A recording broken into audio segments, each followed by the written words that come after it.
I got a nap, and I went to bed at 9:30. Awesome. That's a good day right there. I went and worked out after my nap, and for me to get to the gym was the longest. I'm just sitting there, one sock at a time going, do I really want to effing do this?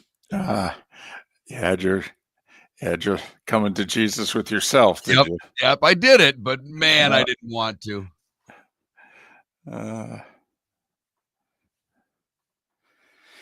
Morning, EB. You were quick today.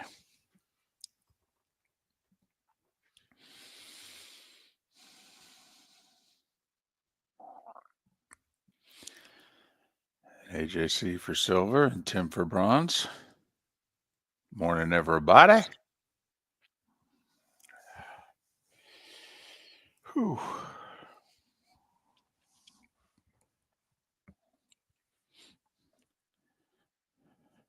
Today is National Sourdough Bread Day. I don't know if I'd want my day to be on April Fool's. Okay.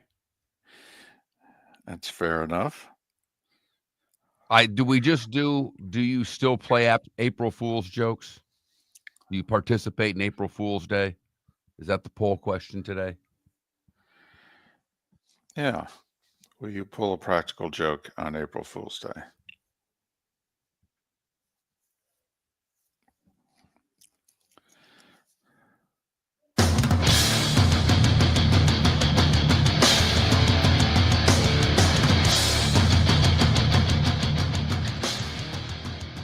You're listening to Miller and Moulton, coming at you from the Floormeister Studios. Floormeisters, keeping it real. And now, here's Mark Miller and David Moulton. Top of the morning to you on this April Fool's Day. Also happens to be the first Tuesday of April. How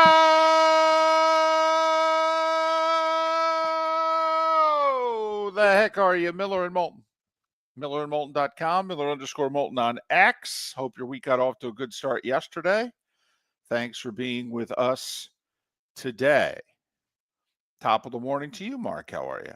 I am 600% better than I was yesterday. Okay. I am great. Ready to go. Raring to go. Well rested. I was going to say somebody got some sleep. Well, it wasn't just the sleep. And I mean, it was pretty obvious yesterday. I did a disservice to this show. I had a good day on Sunday. And when I went and kind of took inventory when I got home of what I annihilated in terms of alcohol on Sunday with the family, it's amazing I made it into work yesterday. Wow. Well, and not only that, you've been much healthier these last couple of months. You've not been partaking. So I'm sure that's why the side effects from Sunday were quite Kicked something. Me right in the tuchus, David. Right in the tuchus. Wow, we're going tuchus this morning. We I are. like it. I like it. I like it. I mean, we can go fanny, we can go bupkis. I mean, we can use all sorts of synonyms here. Yes, we can. Yes, we can. And, I mean, last night there's a little women's basketball if you're into that. Baseball season started. If you're into that. There was nothing really NHL-wise. I mean, there's 4 games. Not one of them mattered. And there were a couple of NBA games. There's seeding in the West to be determined. But, I mean, we're really just now trying to get to the postseason in both the NBA and the NHL because there's not a lot left to be determined. Well, no, we got to get a few Final Fours coming up, 2 finals and a Frozen, along with the Masters. And then it's kind of like, okay, hardwood. Okay, pucks. Here's your 2 months. Show us what you got.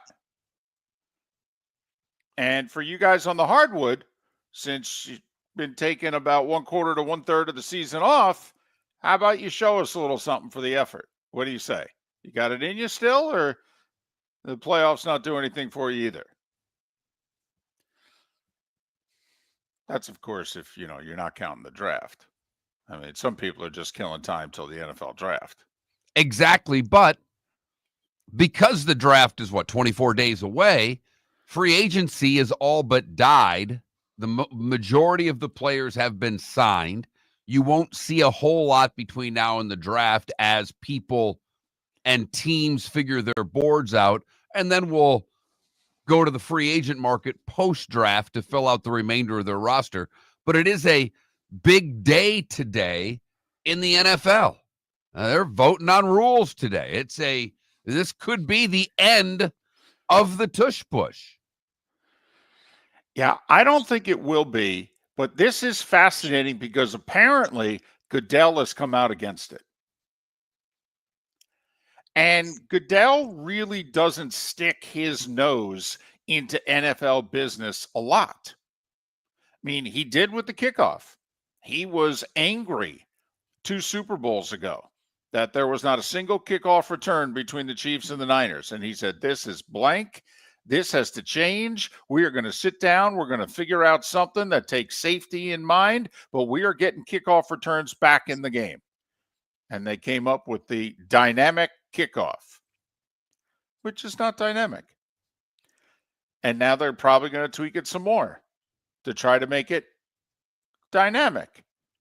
But we digress. But apparently, Goodell has determined that he doesn't like the look of the tush push. He just doesn't think it's a football play. And so now you've got some teams, Mark, who may feel a certain way about the tush push, as in, yeah, let's keep it. It's fine.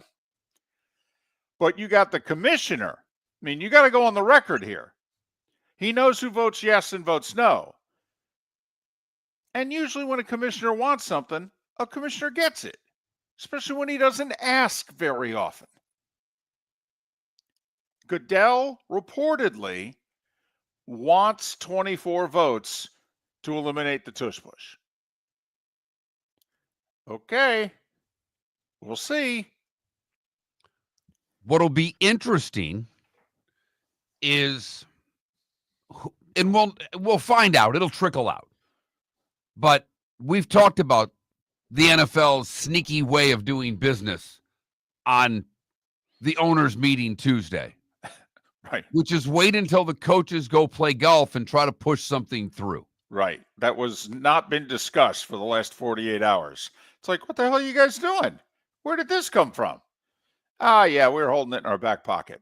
So how'd you hit it out there? All right. 39. Pretty good. And I love Sirianni. I mean, you got to give Sirianni credit of saying, well, 4 coordinators that are all head coaches, they better be voting with me. Exactly. I got head I flat out lobbying and saying, who needs to vote for me? Because you wouldn't have the jobs you have without the damn tush push. I got offensive coordinators, now head coaches in Indy and New Orleans, and a defense coordinator in Arizona. So there better be at least 4 votes for this sucker. Good for you, Nick. Yeah, absolutely. Whether you're for the play or against the play, I appreciate the way that he openly lobbied to make sure that he can try to keep this play in the game. So that could be our poll question, by the way. They're voting on the tush push today. Which way you voting? Keep it, scrap it. I mean, We've had a tush push vote before. Right. It's not our first time going to this well. The only thing I will say is when we did it before, it was a hypothetical. Today, it's a real vote. It could go away today. I don't think it will. I think it'll be like 20-12, something like that. And there's a majority that want it gone, but not enough of one. Because you need 3/4 of a majority in the NFL. You know, it was interesting, like what Tomlin said yesterday. You don't want to penalize someone for being innovative. You're trying to be innovative in this sport, to come up with new things and new ideas, and to penalize a team who has been innovative and can do something that others can't. Now, he's saying that to the microphone. He could be in the back room going, we got to end this damn play. Well, the other thing he did say, though, is he said, when we're trying to block a kick, we're not allowed to push the defense. or, the one on special teams trying to block the kick, not the one blocking for the kick. We're not allowed to push the guy in front of us. So why are they allowed to push the guy in front of them on offense? You can't do it on the other side of the ball, so to speak, at least not in a special team situation. Okay. Another reason why I think the votes will add up and be close to banning it is that people are voting against it for two reasons. There are some that are voting against it for safety. Of course, we have no evidence, by the way, that the play is any more unsafe than any other play in football. But there's just a perception that's out there. Players complaining about the play, therefore coaches think the play is unsafe. And then there's those who want to get rid of it because to them it's not a football play. And or they think it violates the rules. Well, if you can't, you can't grab the ball carrier, why can you push him? So I do think if you add the two up, Mark, you can get 18, 20 votes, but you need 24. And I'm with you. I do not think they will get it, but it's fascinating to me. As you said, Commissioner Goodell is against the play. Right. That's the X factor in this whole thing. How many votes does that sway by the commissioner's opinion on this play?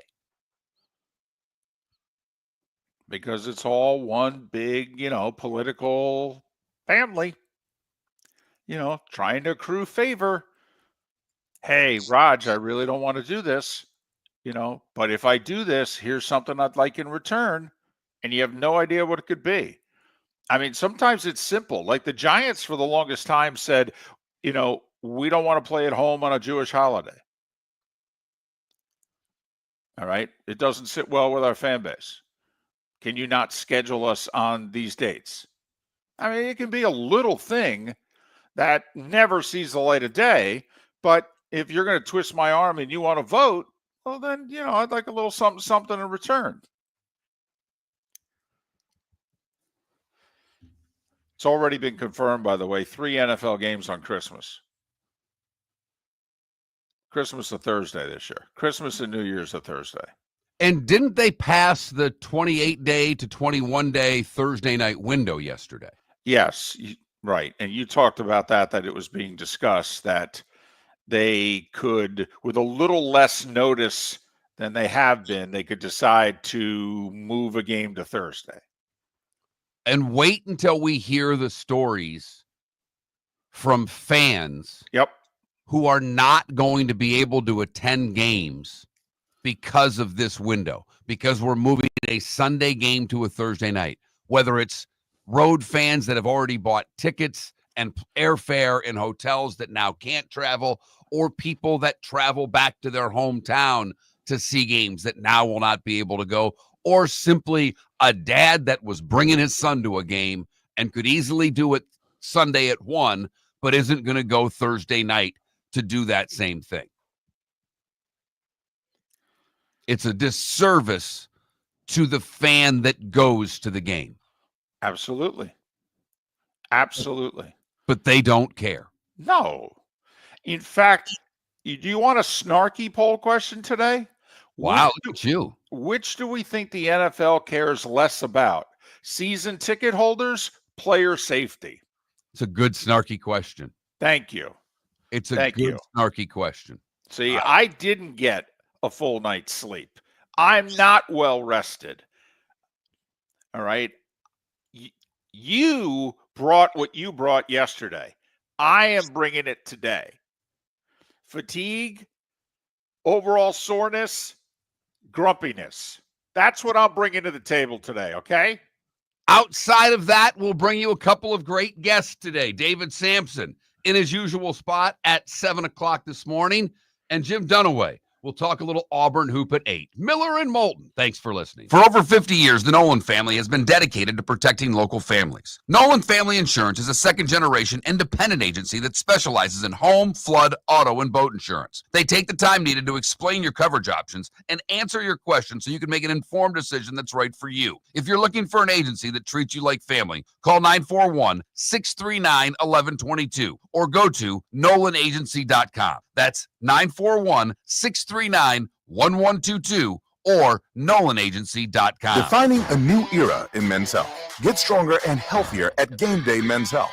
With our in-house laboratory, get in, get treated, and get back to your passion and purpose. Call 239-427-3441 for our Bonita Springs or Naples location to set up your free testosterone test and consultation. Mention Miller Moulton Radio Show for a 10% discount on your service. Start living your best with Game Day Men's Health, Bonita Springs and Naples. Call 239-427-3441 today. American Paint Supplies, for nearly 30 years, is your one-stop shop for all your coating needs. If you are a designer, a contractor, a professional painter, or a weekend warrior, American Paint Supplies is the place where experts go to get expert solutions. At 6100 Shirley Street in Naples off of Pine Ridge, American Paint Supplies delivers the best solutions with the best products with the best support. Meet Gene and his team today at American Paint Supplies. Call 239-566-2700. That's 566-2700 or online at AmericanPaintSupplies.net. Basketball's heating up the hardwood. What a great time to stop in at the Floor Meisters and look at their hardwood. A large selection to choose from, including Mirage hardwood flooring. Floor Meisters has a look and style you want. Mirage wood is grown and made in Canada from the finest quality wood flooring you'll find. And while you're in, ask to see the Petite Enfant collection. 5 custom colors made only for the Floor Meisters. So good it has a 35-year warranty. Floor Meisters, 6281 Naples Boulevard,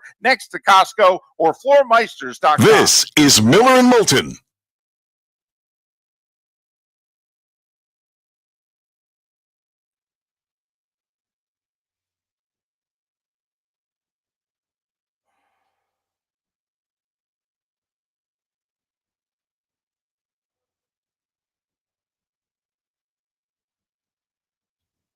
Ambient, what's the matter this morning? What did we do?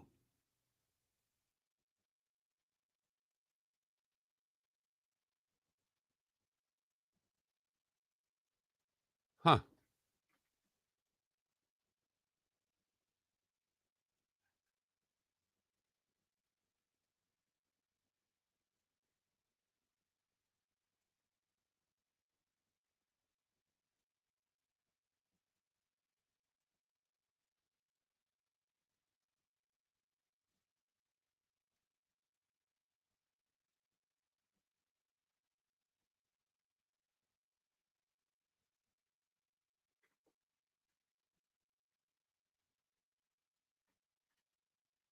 No, good job. You got me.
Sonny, I do not think Samson will have a torpedo bat with him. No.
You're listening to Miller and Moulton.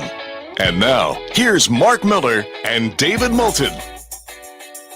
21 minutes past the hour on this Tuesday, the first such day of April, making it April Fool's Day, if you're into that sort of thing.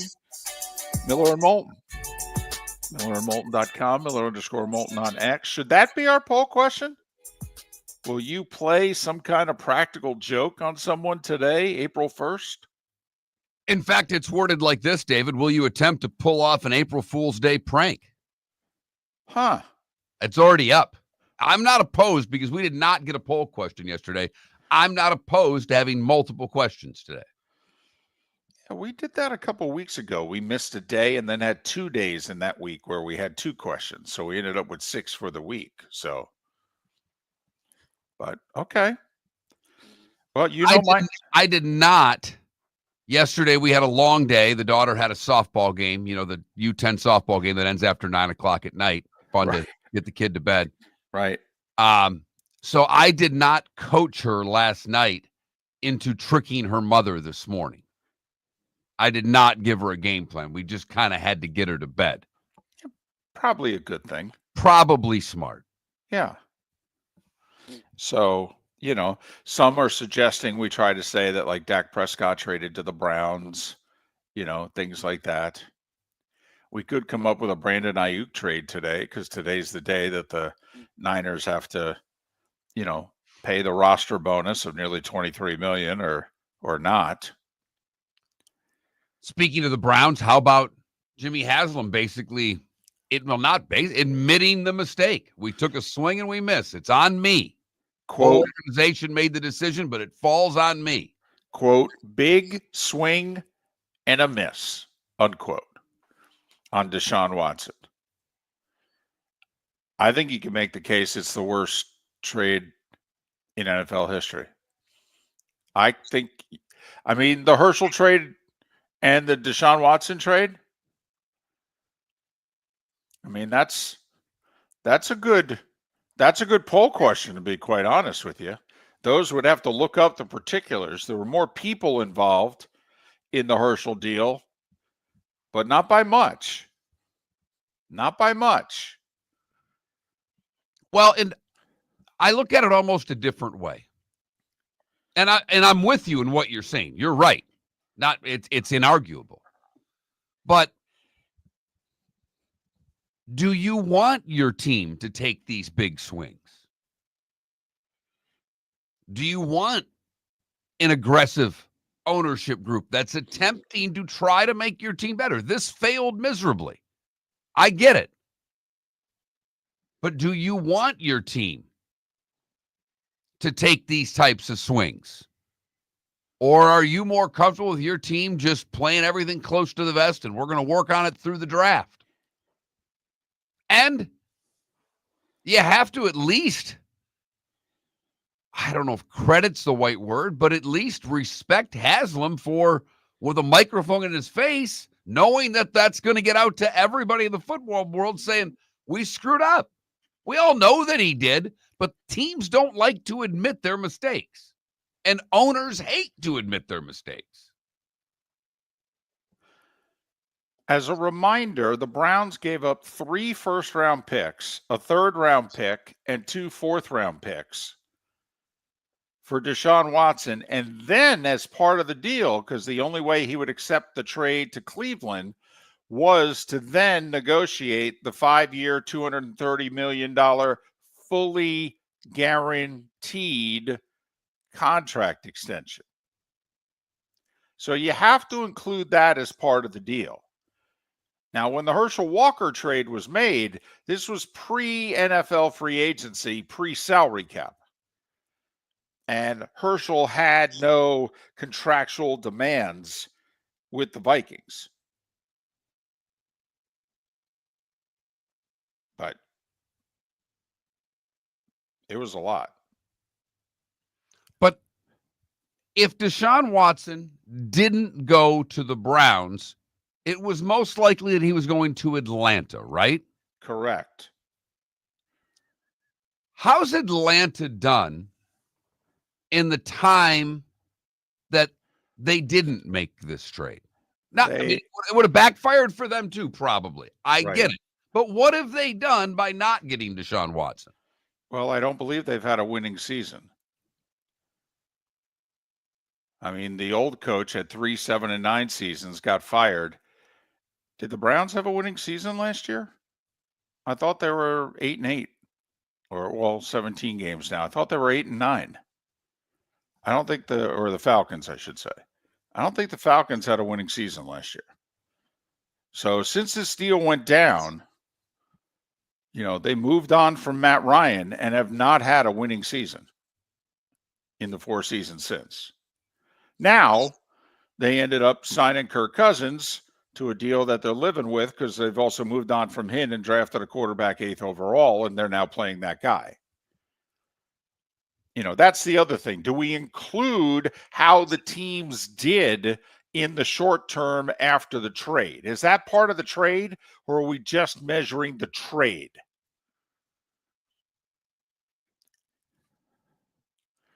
I think you have to do both. I think you have to measure what the team, you have to measure the success or lack thereof that the team or teams have had since the trade. By the way, everybody thinks the Herschel trade was just Dallas and Minnesota. The Chargers somehow became a part of it, and it was a 3-team deal. It involved 18 players and draft picks. 18. I mean, the Browns gave up 6 picks. Now, what Houston did with those picks, they farmed some of them off and turned them into more than 6 players. But, Cleveland gave up 6 picks. There's a lot of fascinating things about the Herschel deal that you look back. First off, it was made in mid-October. To show you just how, we freak out now when trades are made once the season is underway. This blockbuster deal, maybe the biggest of all time, was made the second week of October in, I believe, 1989.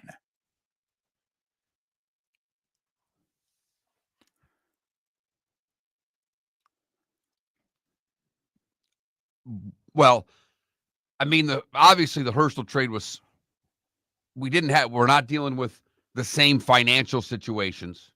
And I think the contract on top of it is really the cherry on top that will all time make the Deshaun Watson deal the worst ever in the history of the National Football League. The Cowboys ended up with 8 draft picks from the Herschel deal. They also were given 3 or 4 players, and they cut them all. None of them even showed up in Dallas. Jimmy didn't want anything to do with them. The Vikings just had to move money. And the Cowboys were like, yeah, fine, throw them in the deal. We have no interest in any of them.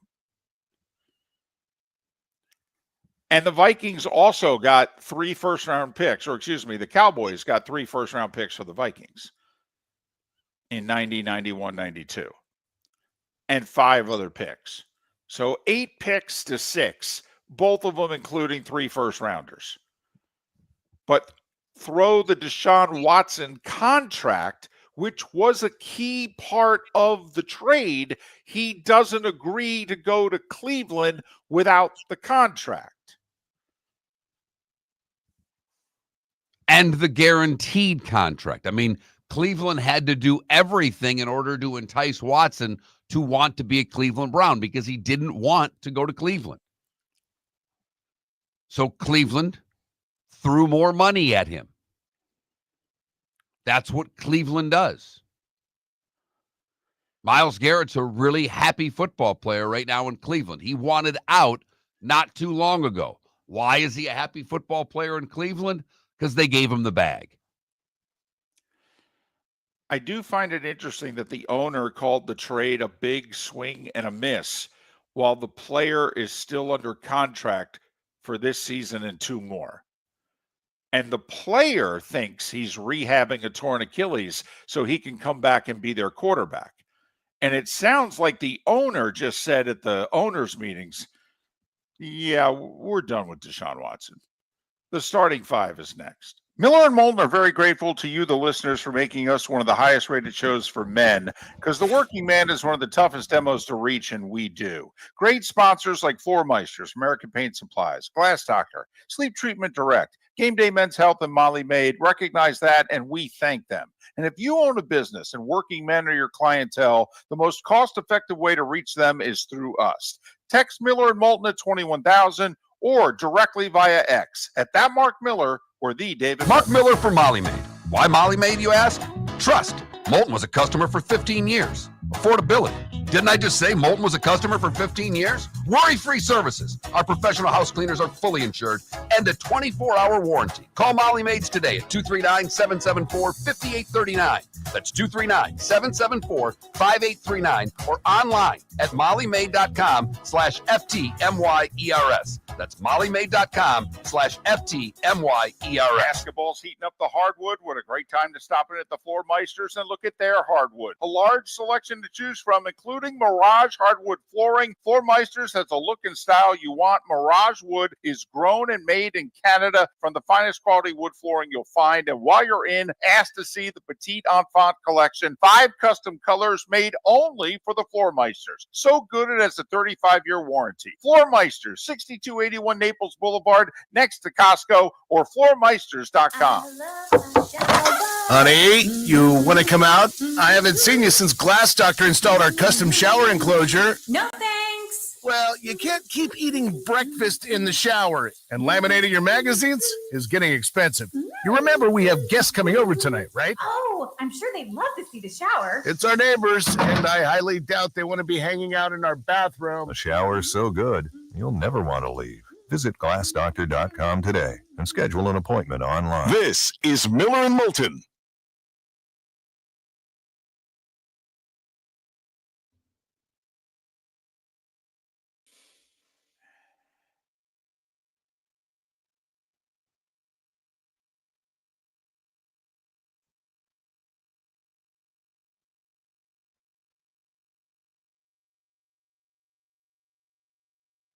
Ryan Spader, Empire.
Welcome back to Miller and Moulton. Text the guys what's in your mind at 21,000. That's 21000. And now, here's David Moulton. 22 minutes until the top of the hour. David Samson will join us then for his weekly visit on Miller and Moulton, millerandmoulton.com, Miller_Moulton on X. Little this, little that going on yesterday, which was the final day of March. By the way, Mark, we've already received a text from a mutual friend of ours who said, you know, Miller and Moulton having 2 or more poll questions in the same show, that is an April Fool's joke. It is. I understand. I understand. But if you want to sponsor that poll question, text sponsor to 21,000. The starting 5. 5 big stories you need to know. Here is the starting 5. We'll start with women's hoops. You know, the men have 4 1s in the Final Four, and the women came close. 3 1s and a 2. Number 1 Texas and number 2 UConn joined top seed South Carolina and UCLA in the Final Four last night. Final Four is going to be in Tampa, by the way, beginning Friday night. Top seeded Texas beat second seeded TCU by 11. It'll be Texas and South Carolina in one semifinal. South Carolina's a 4.5-point favorite.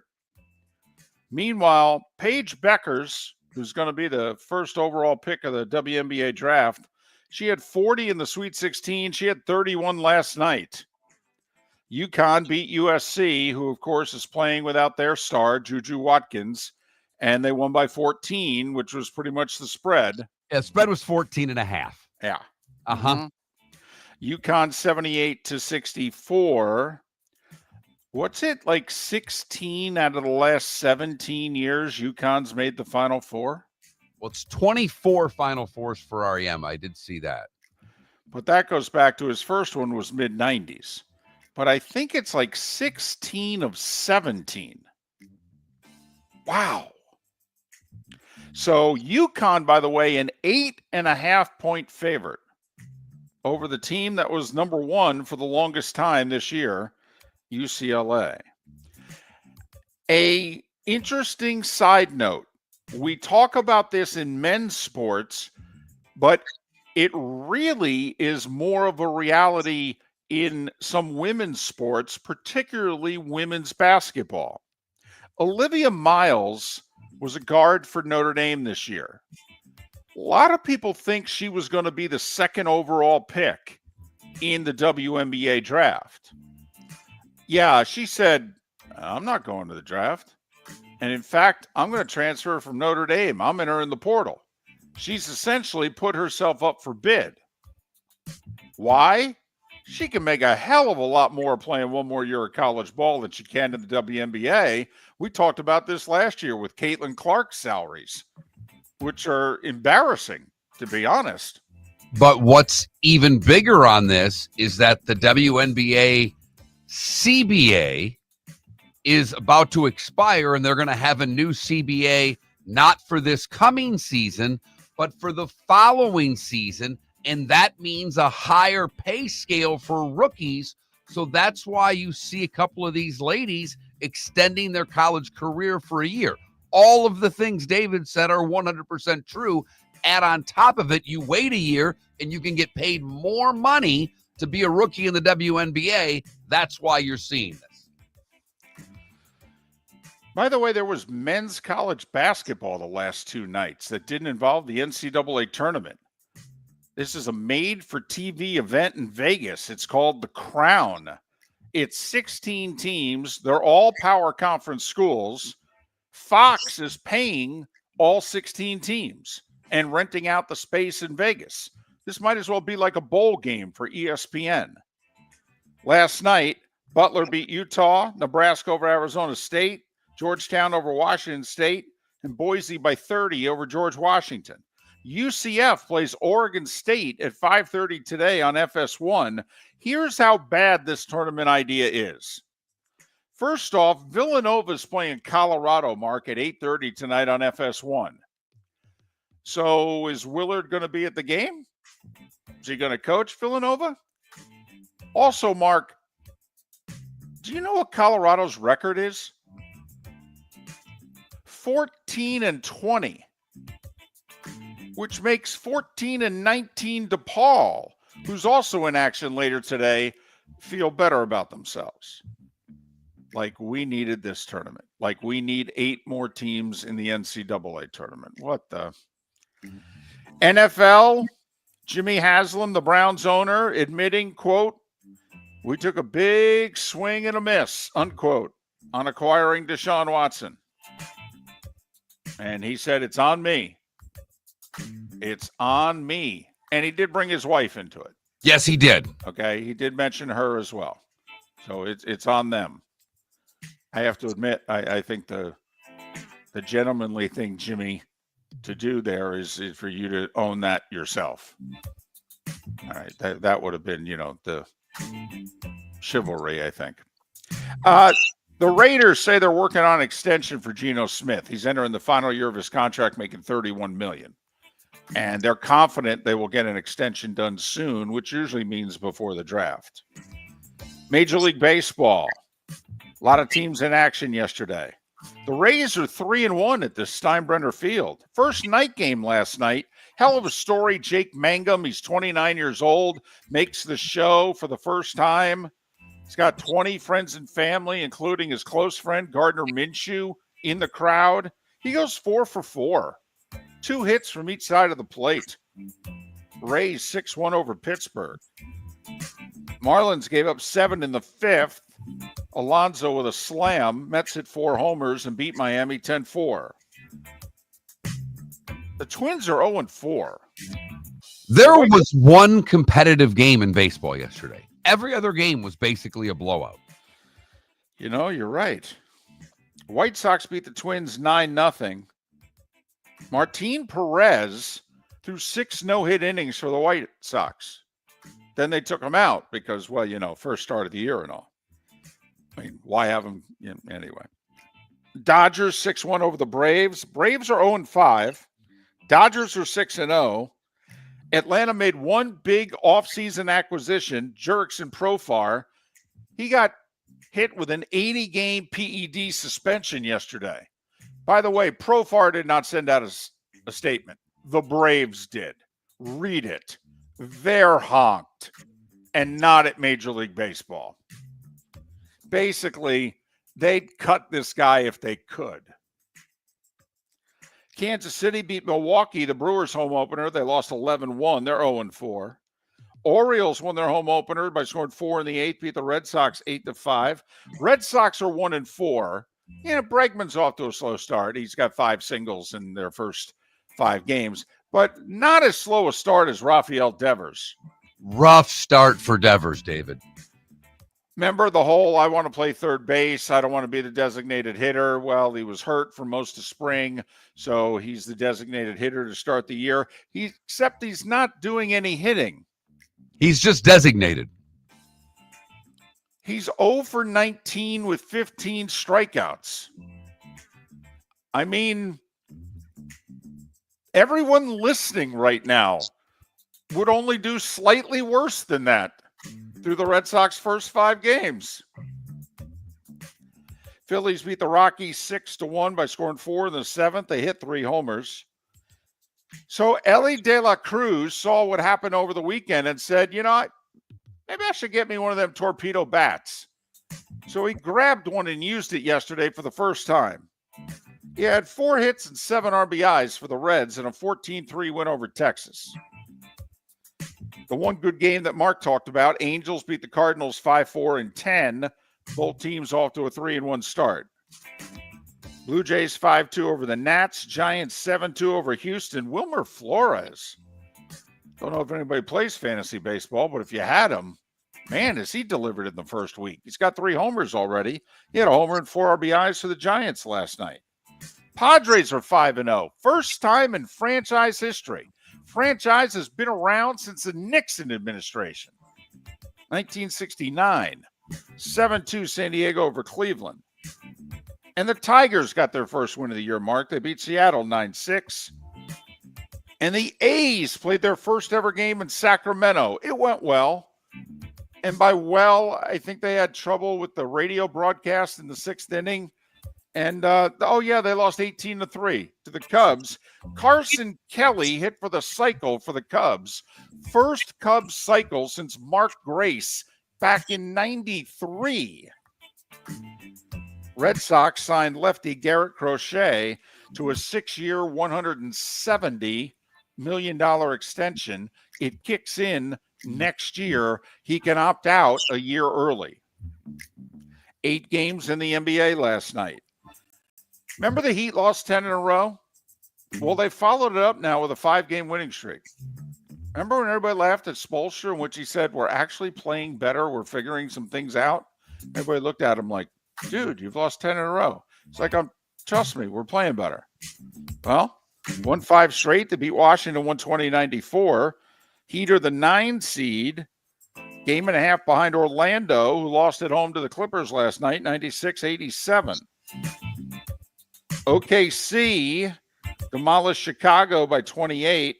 Bulls are the 10 seed. They've all but clinched a playoff spot. They're 5 up with 7 to play over Toronto in the East. Indiana came from 16 down in the second half. Beat Sacramento 111-109. Kings are the 10 seed right now out west. Pacers have a 2-game lead for the 4 seed. They're going to have home court in the first round. And it might be against Detroit. That'll be the NBA TV playoff series, won't it? Indiana, Detroit? Yeah. Oh, yeah. Yeah. Mm-hmm. Brooklyn beat Dallas. Ouch. That's bad for the Mavs, who had AD playing last night. Mavs, a game and a half up on Phoenix for the final playoff spot with 7 to play. Lakers beat Houston 104-98 in LA. Rockets are the 2 seed. Lakers are the 4 right now out west. Since Memphis fired their coach, they're 0-2.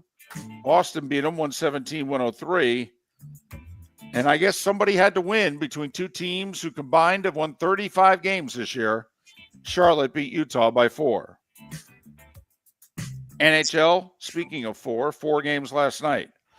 Calgary, one of their 3 games in hand for the final playoff spot. They won it in Colorado in a shootout 3-2. They're 4 points back. Minnesota got a valuable point, but New Jersey won in a shootout 3-2. Philly 2-1 over Nashville. They won 2 in a row since firing Torts. And Dallas 3-1 over the Kraken. Ovechkin back in action tonight. 890 goals, 4 away from Gretzky, 5 away from the record. He's in Boston to face the Bruins.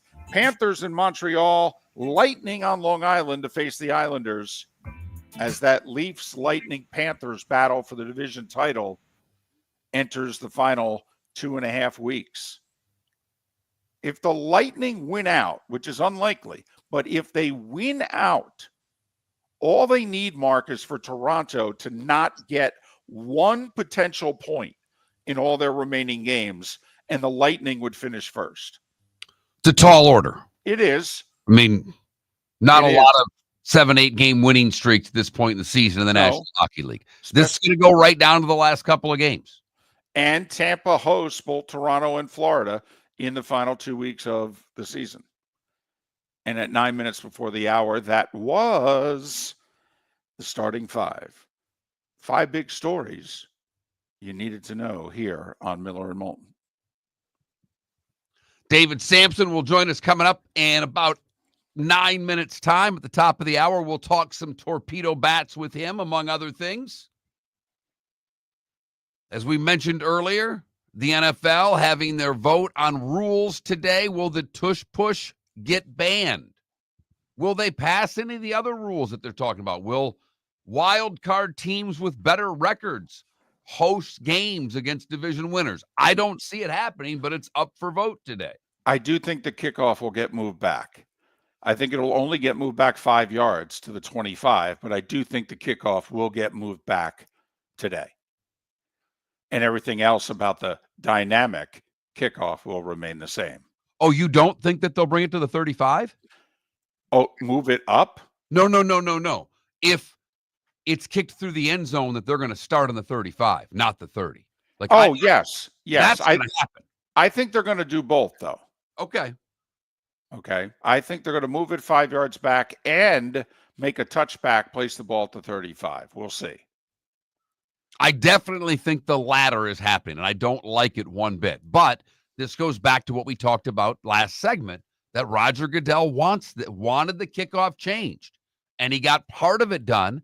They didn't get the returns to the number that they would like, so they're tweaking it to have even more returns for next year. Would they have 6 kickoff returns for a touchdown, I think? They had 4 the year before that. David Samson on the other side here on Miller and Moulton. Wine glasses never fall over until you get a brand new rug. Oh, no! Ketchup bottles act normal till you're wearing a new shirt. Oh, you kidding me? And rocks slide peacefully on the road till the day you get a brand new windshield. Then they fly up off the road and attack without mercy. That's why new windshields from Glass Doctor come with our windshield protection plan. Unlimited repairs and 1 replacement for 12 months. Don't just fix it, protect it. Glass Doctor, a neighborly company. Do you have a sleep problem but don't want to wear a CPAP mask? This is Mark Miller for Sleep Treatment Direct. The mask wasn't working for me, and I didn't think I had an alternative. I do. We all do. They have such simple alternatives with greater success than the mask. Visit sleeptreatmentdirect.com.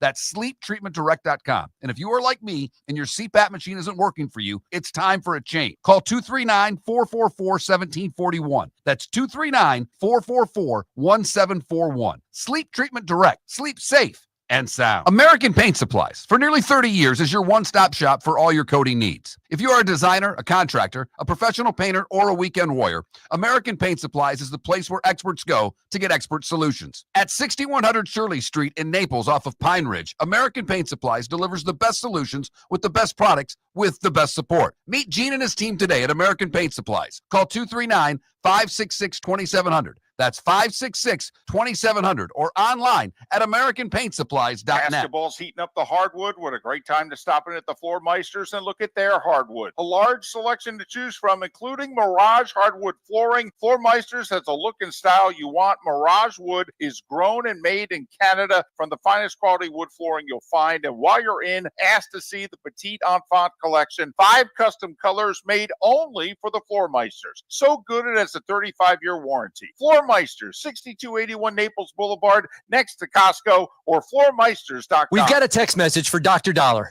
I feel tired, sluggish, and just not myself. I'm gaining weight, my energy is low, and I've lost my drive. Could it be low testosterone? Absolutely. Testosterone naturally declines over time, but you don't have to accept it. Low T can affect your energy, strength, mood, and focus. But here's the good news. Testosterone replacement therapy, TRT, can help restore your vitality and get you back to feeling your best. Imagine waking up strong, sharp, and energized, ready to take on the day like you used to. At Revitalize Clinic, we specialize in physician-guided, American-made TRT designed just for you. Take control of your health today. Call Revitalize Clinic at 239-277-5770. Visit revitalizelounge.com or text Dr. Dollar directly at 239-980-2302. Feel like yourself again. Testosterone replacement therapy, because your best years are behind you, they're just getting started. Text Dr. Dollar now at 239-980-2302. This is Miller and Moulton.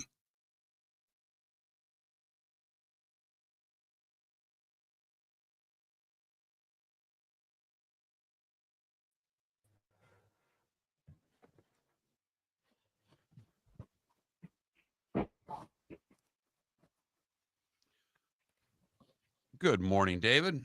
Good morning. How are you? Good. How are you? Doing well, thank you. Good.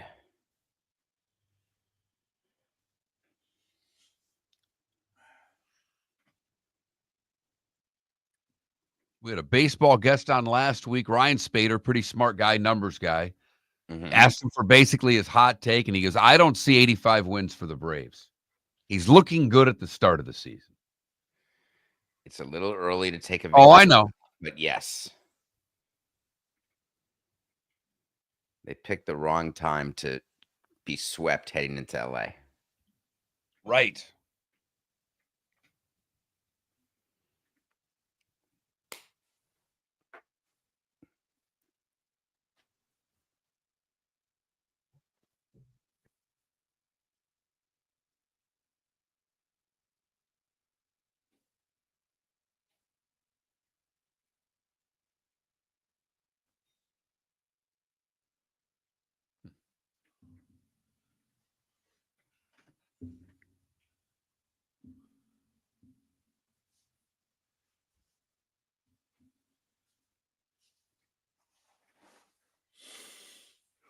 By the way, what was of the Oscar movies? What was your one that you wanted or thought should have won? I didn't ask you. I know you didn't do well, but what was, in your opinion, the best picture of the year? I thought Honora was, and I didn't have the guts to take it, and I should have. Okay. Going in, it was So always that's why my you're even. favorite That's why movie you're to do. even more upset. Correct. I just didn't have the guts to take it, and I should have. I took it in a few of the categories. I mean, I wouldn't have taken Mikey Madison for Best Actress either way. I was shocked at that, but I should have taken it for Best Picture.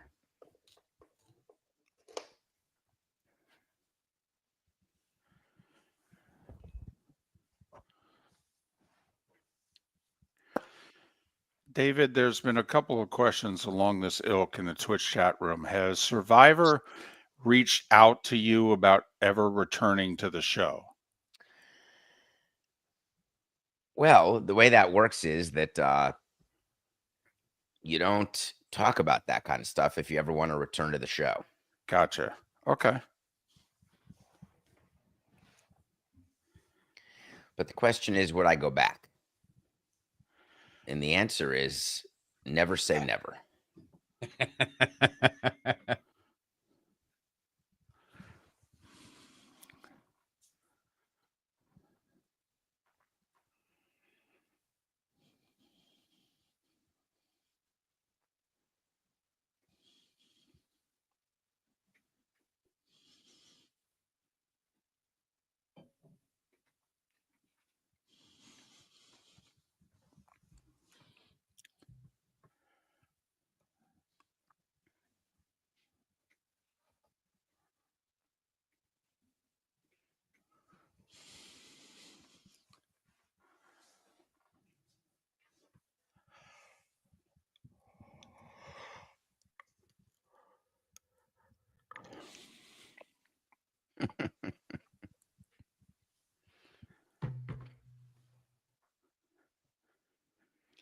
I get it, David.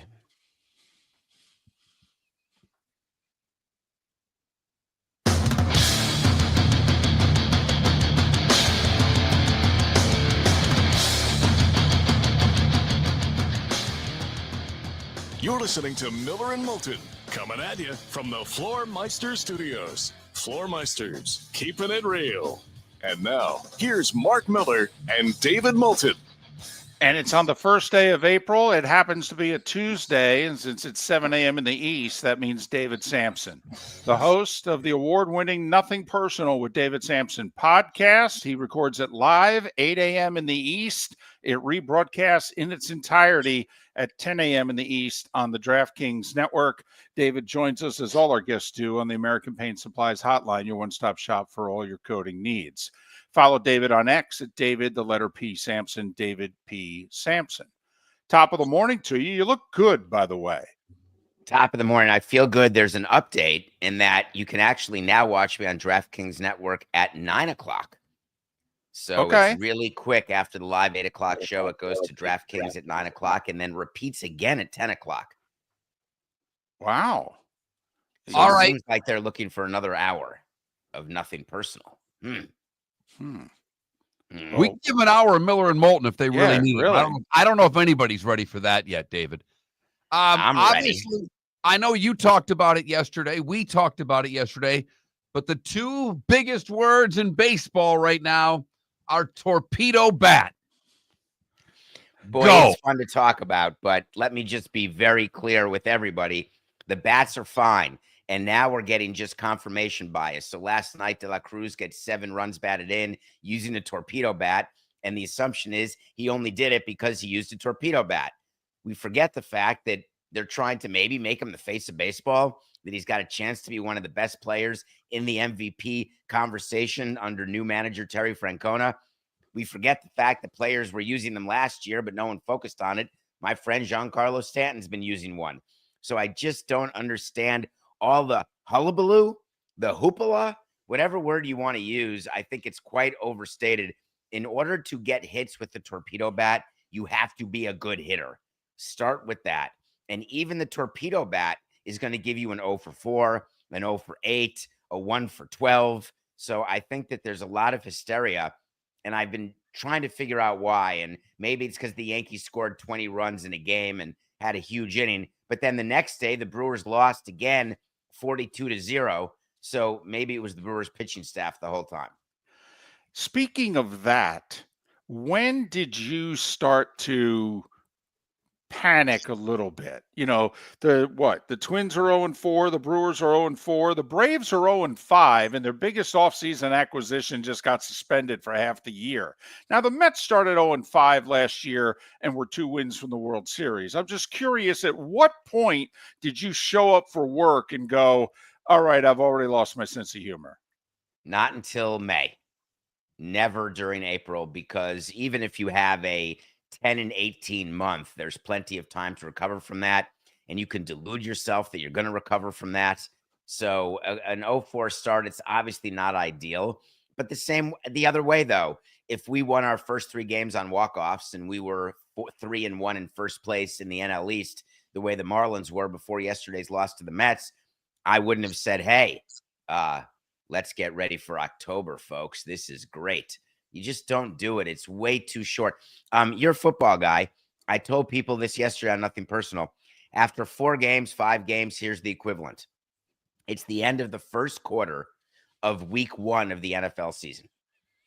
So if your team is up 14-0 at the end of the first quarter of week 1, are you making plans for the Super Bowl? It seems a little early to get excited. Or if you're down 14-0, are you saying my season's over? Well, David, you obviously do not spend a lot of time sitting next to football fans during football season, because if their team after the first quarter is up 14-0, they are at least making playoff plans. I'll tell you that right now. Not Super Bowl, but they are making playoff plans. And in college football, it's even worse. If they're down 14-0, they may fire the coach after the first quarter, David.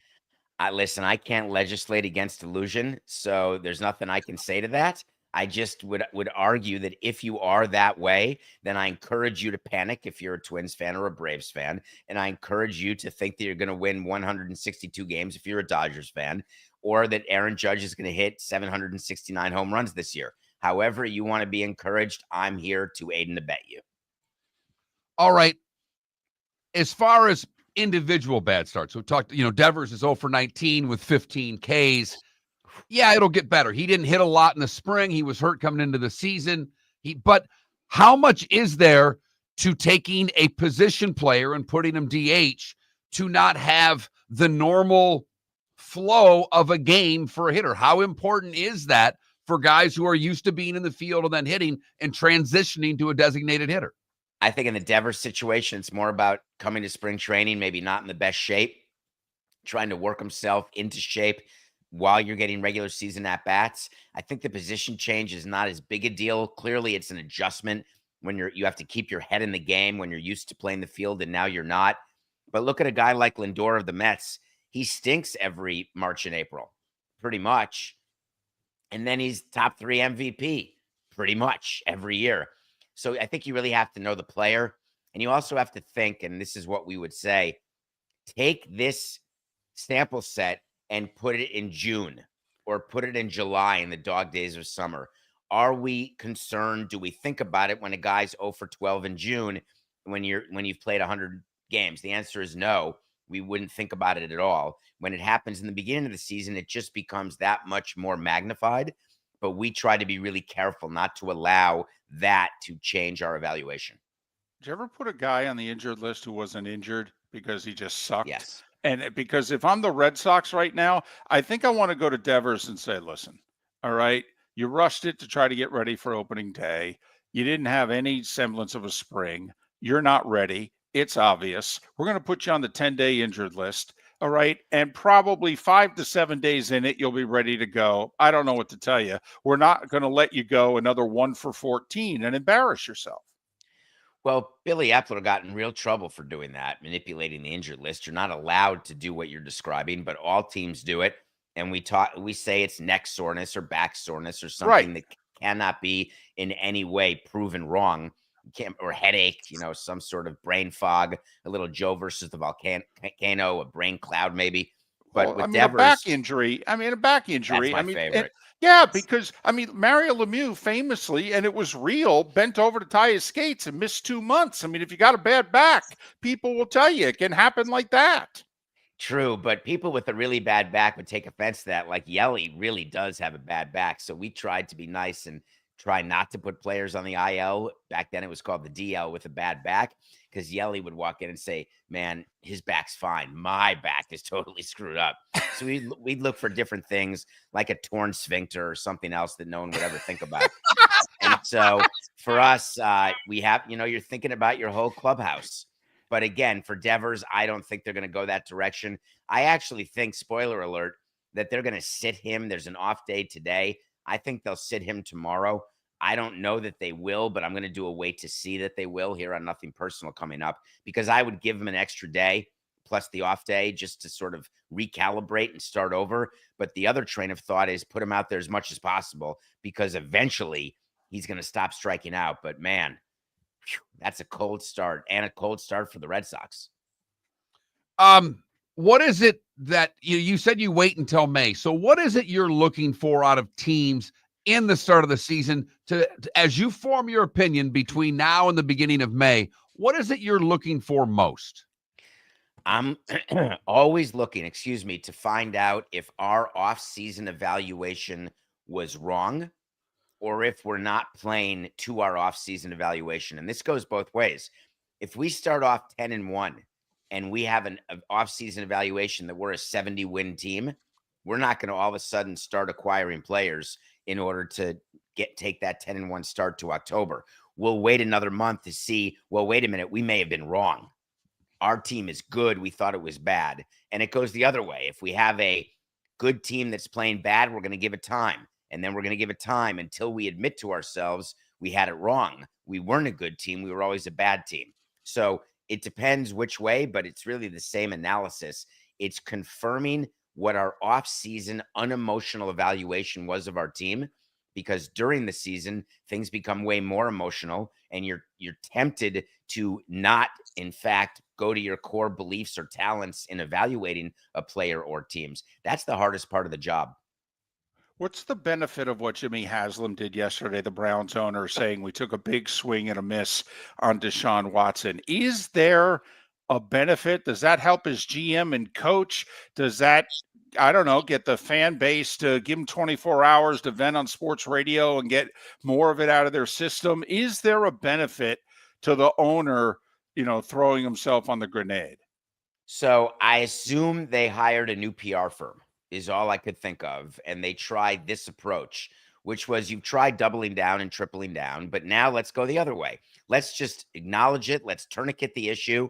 And he's hurt. He doesn't have to play anyway, but let's just say that we did it wrong and see if that can help our Q rating, because they've got much bigger fish to fry, as you know.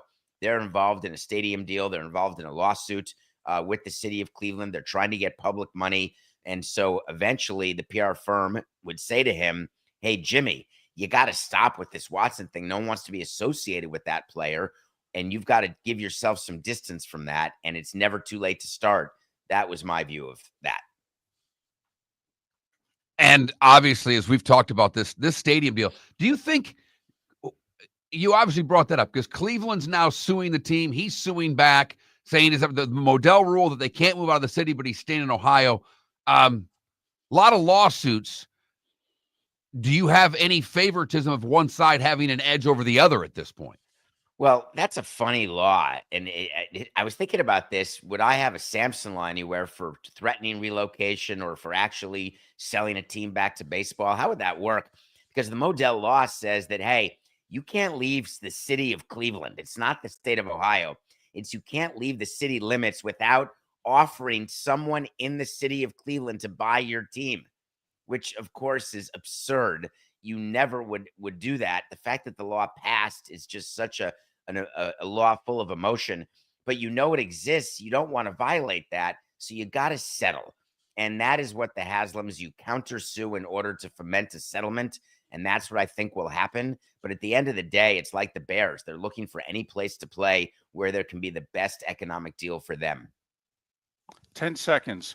He wants to build a dome his fan base is like, no, we like it the way we are. We're Cleveland. Is this stupid on his part? No, because you can do all sorts of other events. It's way easier to get public and private money when you can have that stadium filled all 4 seasons, when you can climatize it. So I agree with that call. He's David Samson. Nothing personal with David Samson. He records it live at 8 a.m. weekdays, and then it rebroadcasts in its entirety at 9 o'clock and at 10 o'clock on the DraftKings Network. Follow David on X at David, the letter P, Samson, David P. Samson. He looks very good today, by the way. The hair very slick back. You'll enjoy it.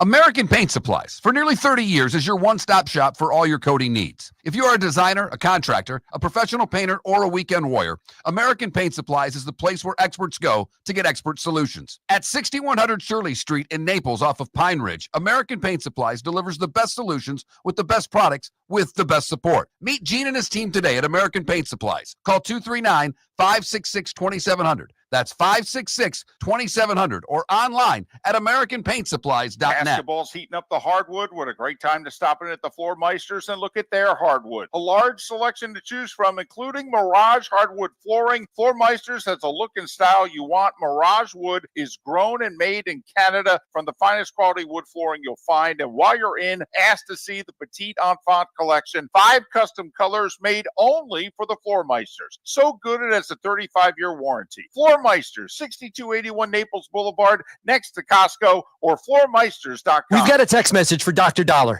A few of my friends are taking daily Cialis or Viagra.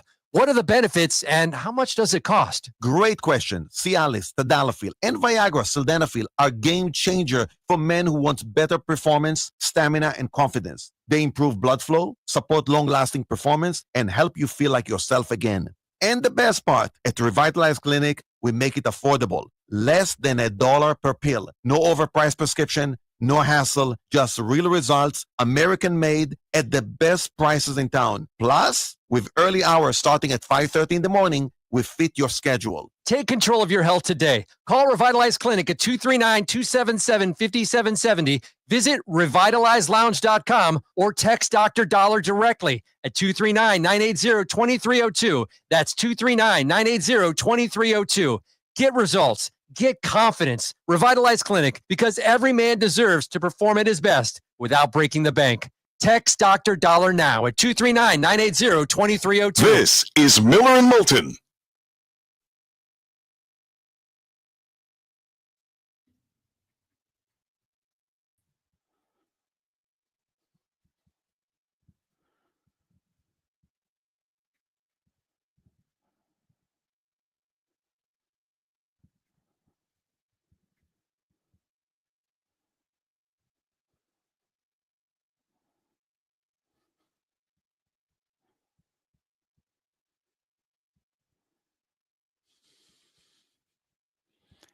Mark, Yes, did you send Jim the link?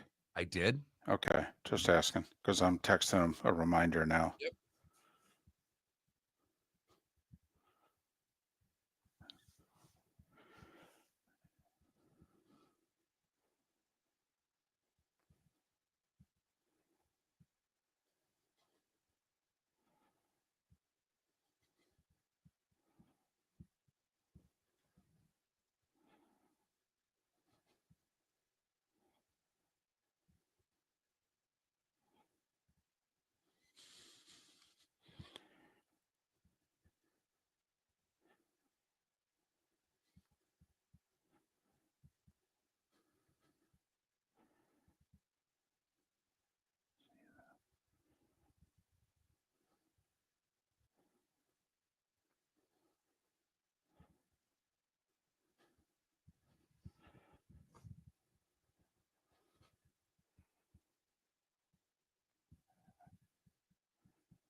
You're listening to Miller and Moulton. And now, here's Mark Miller and David Moulton. 21 minutes past the hour. Jim Dunaway covers the SEC, focus on Auburn. He'll join us in about 40 minutes' time here on Miller and Moulton, millerandmoulton.com, Miller_Moulton on X. Today is April Fool's Day, April 1st, and our poll question just simply asks you, will you try some kind of prank today on April Fool's Day? And I won't, not because I'm against it. I'm not good at it. I mean, Mark, you know, I'm too honest for an April Fool's Day prank. Probably. See, you need co-conspirators. That's what I've found. Whether it's your daughter, in a couple of years, your granddaughter will be old enough to play a prank on her mother, your daughter. That's something I could see you getting fully behind. Oh, every year. I don't know how often I do it on her mother, but her grandmother's very gullible. Okay. My wife would fall for anything that any of the grandkids said to them. Right. Absolutely. Right. So yes, you're on to something then. Give me a couple years and we'll be doing it every year. Exactly. In fact, we have a second grandkid coming, and give me a few years and I'll make sure that they're each doing it. One in the morning, one in the afternoon. Oh yeah, absolutely. But I mention it because this Houston Open that just got done, that was cutoff for who's in the Masters. You had to have won a tournament by then, or you had to be top 50 in the world golf rankings. Well, Did you hear the story of Ben Griffin? I did not. So Ben Griffin is grinding to play in the Masters. He played like 7 out of 8 weeks. He played through sickness. He looked like he was definitely going to be in. He got himself in like the mid 40s of the world golf ranking. Then he missed a couple cuts. And next thing you knew, he went into the Houston Open there like 52nd. And based on what had happened on Thursday and Friday, okay, that he was told entering the weekend, okay, here's what you need to make the Masters.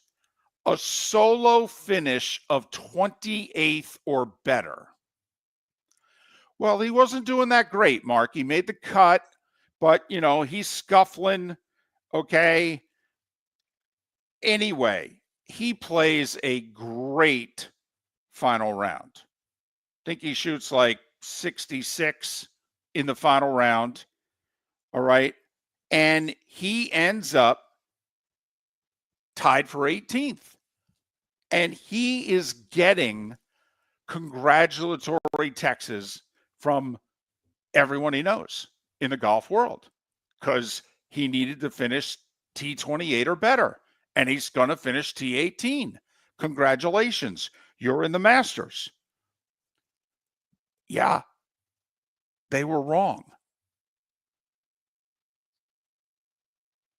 He's 51st in the rankings by finishing T18. Somebody did the math and did the formula incorrectly.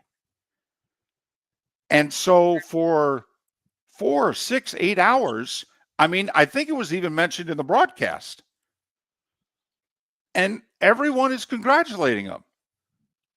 And he finds out afterwards, yeah, I'm 51st. I'm out. Thanks for all the well wishes. But Michael Kim got the 50th final spot. I'm not in. He had played 12 consecutive weeks, Mark, to try to make the Masters. 12 weeks in a row. 51st. Essentially, somebody in the golf media, someone in the golf world there on the PGA Tour ended up playing an April Fool's prank on him while not intending to play an April Fool's prank on him. Ouch. That's a kick in the shorts right there. That's a big kick in the shorts. Because you know how it works. The final 2, 3, 4 holes of rounds like that, they're asking everybody. They're asking the PGA Tour guy who's following them. If there happens to be somebody with the NBC Golf Channel, they say to him, you know, where am I?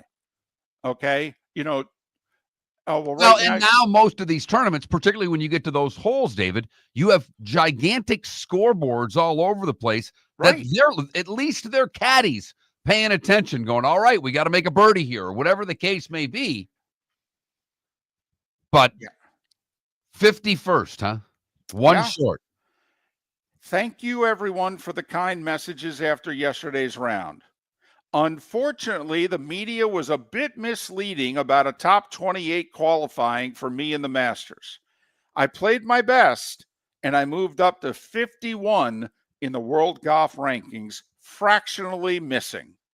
Off to week 13 in a row, time to win in San Antonio, which I guess is his final chance. Right. It doesn't affect the top 50, but if you win the Valero Open, which is this week, you still can secure a spot in the Masters. He has to win. Nothing short of that. So I really don't care who wins the Valero Texas Open, but I really hope Ben Griffin is sniffing the leaderboard on Sunday. Ouch.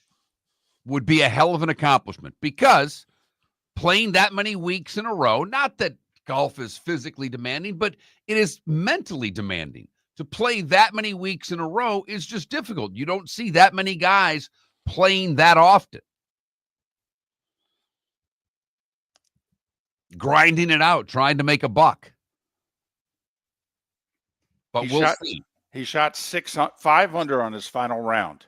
He was 5 under through 3 days. He shoots 5 under on Sunday to post 10 under, T18. And he thinks he's in. And some Yahoo like me up in a booth with a bunch of cards and Sharpies did the math wrong.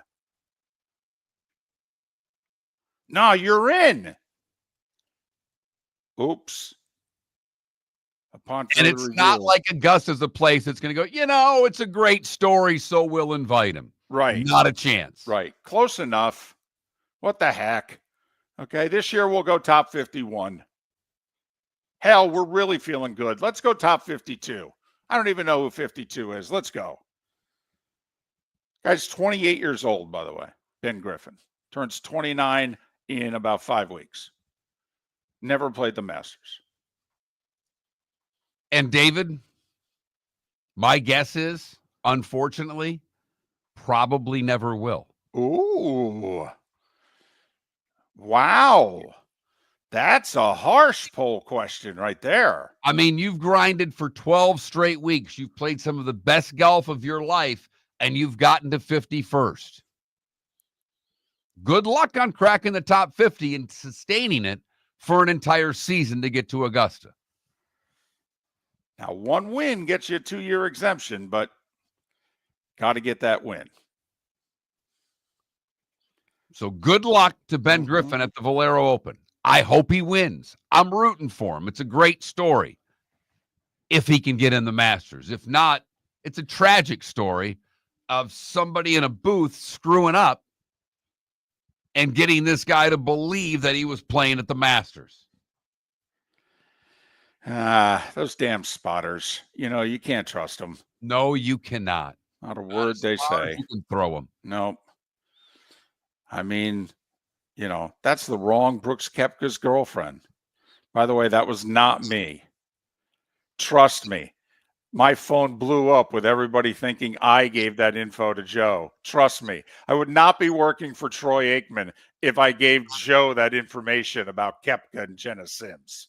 For over 50 years, the Nolan family has been dedicated to protecting local families. Nolan Family Insurance is a second-generation independent agency that specializes in home, flood, auto, and boat insurance. They take the time needed to explain your coverage options and answer your questions so you can make an informed decision that's right for you. If you're looking for an agency that treats you like family, call 941-639-1122 or go to nolanagency.com. That's 941-639-1122 or nolanagency.com. Mark Miller for Molly Maid. Why Molly Maid, you ask? Trust. Moulton was a customer for 15 years. Affordability.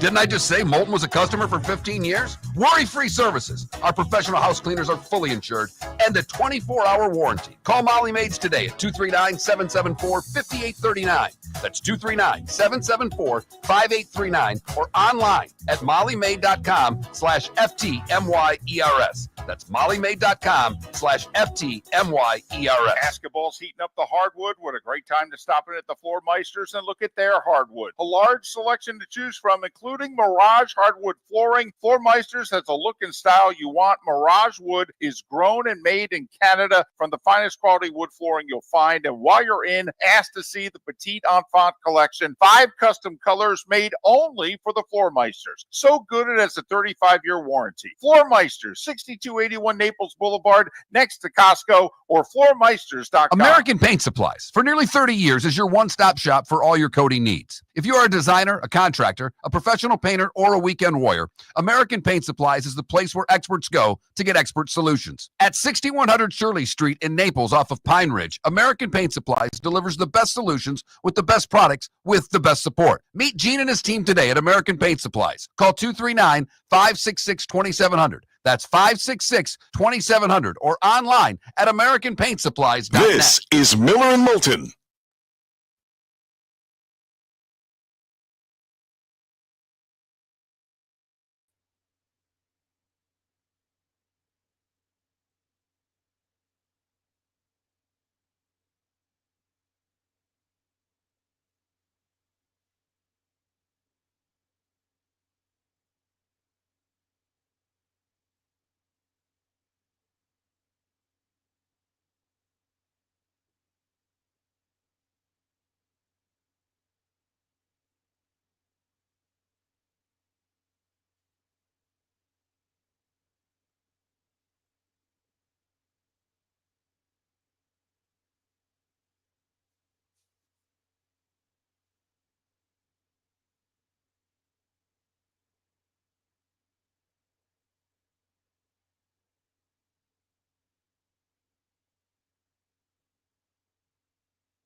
A lot of baseball people don't have spotters. They just have stats people.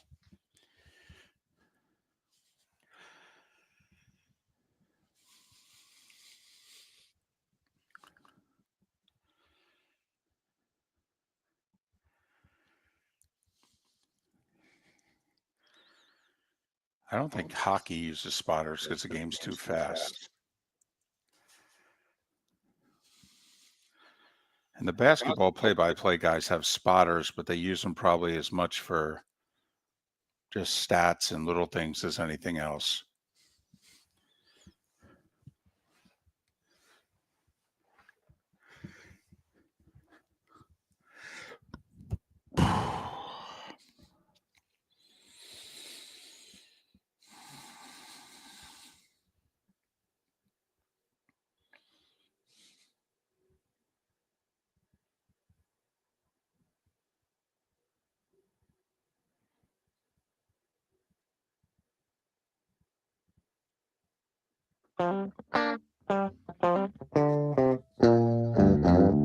You're listening to Miller and Moulton. And now, here's Mark Miller and David Moulton. 22 minutes for the top of the hour. Jim Dunaway will join us then. We'll talk a little college hoop with a focus on the SEC. Thanks so much for being with us. Miller and Moulton, millerandmoulton.com. Miller_Moulton on X. A reminder, if you're looking for American-made Viagra or Cialis, you can get Sildenafil or Tadalafil for $1 a pill, and it'll be filled right in front of you at the office. Just text Dr. Dollar 239-980-2302.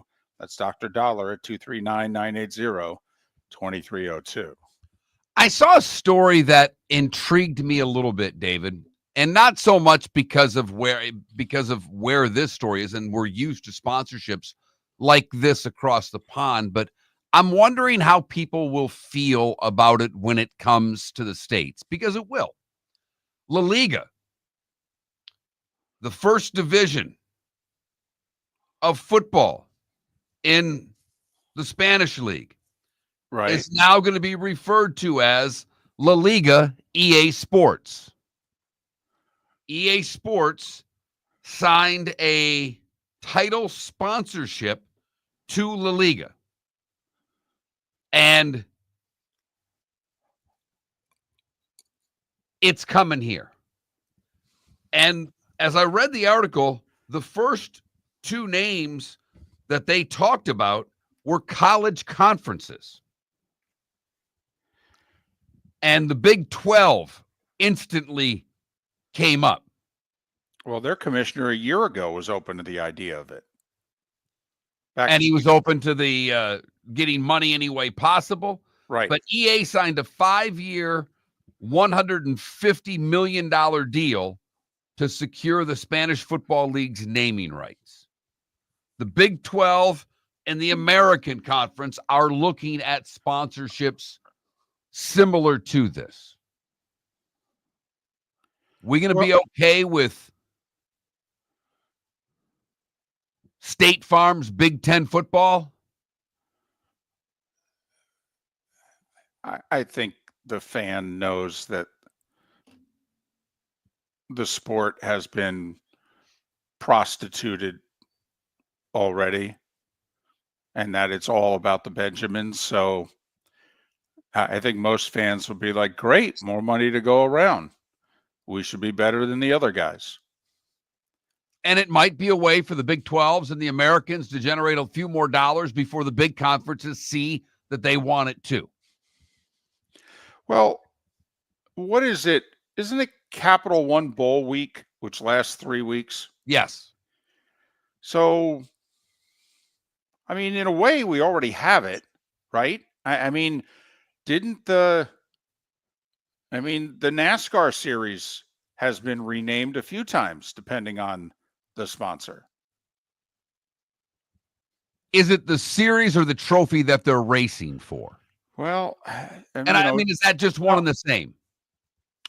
Well, you're right. It's not the same, but I mean, obviously forever they raced for the Winston Cup, but then didn't Alltel have like a 5-year run where that's what they were racing for. And I don't think the NASCAR fan cares. I mean, they're used to the driver getting out of the car and putting on the hat of the primary sponsor and thanking the primary sponsor and the car manufacturer, 3 side sponsors, and then the crew chief and the guys back in the garage.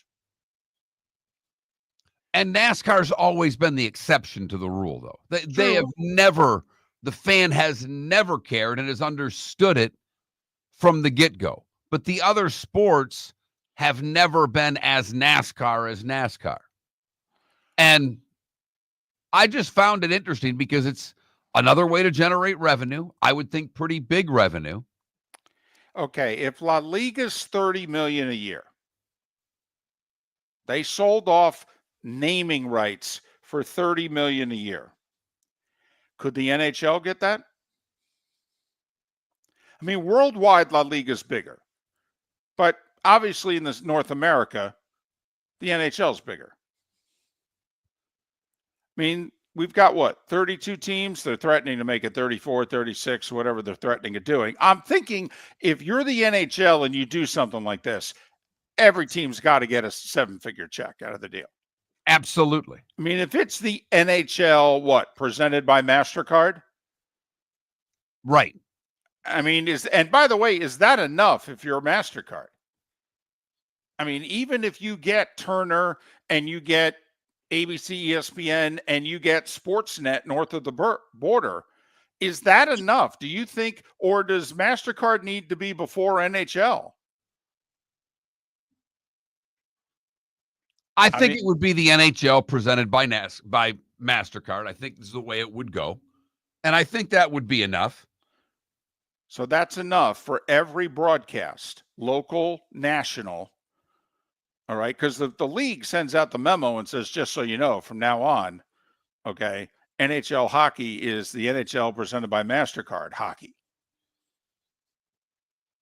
And that's the league I was thinking, because they're always trying to figure out new revenue streams, and they lack, obviously, the television deals that the big 3 sports have in the U.S., albeit they just signed another, they a 12-year deal for like $8 billion with Canadian TV yesterday. Which doesn't seem like a lot because of the deals that are being done in this country, particularly the NBA getting $7 billion a year beginning next year from their 3 media partners combined, and the NFL getting double that. And once they open up the negotiations, they'll get triple that.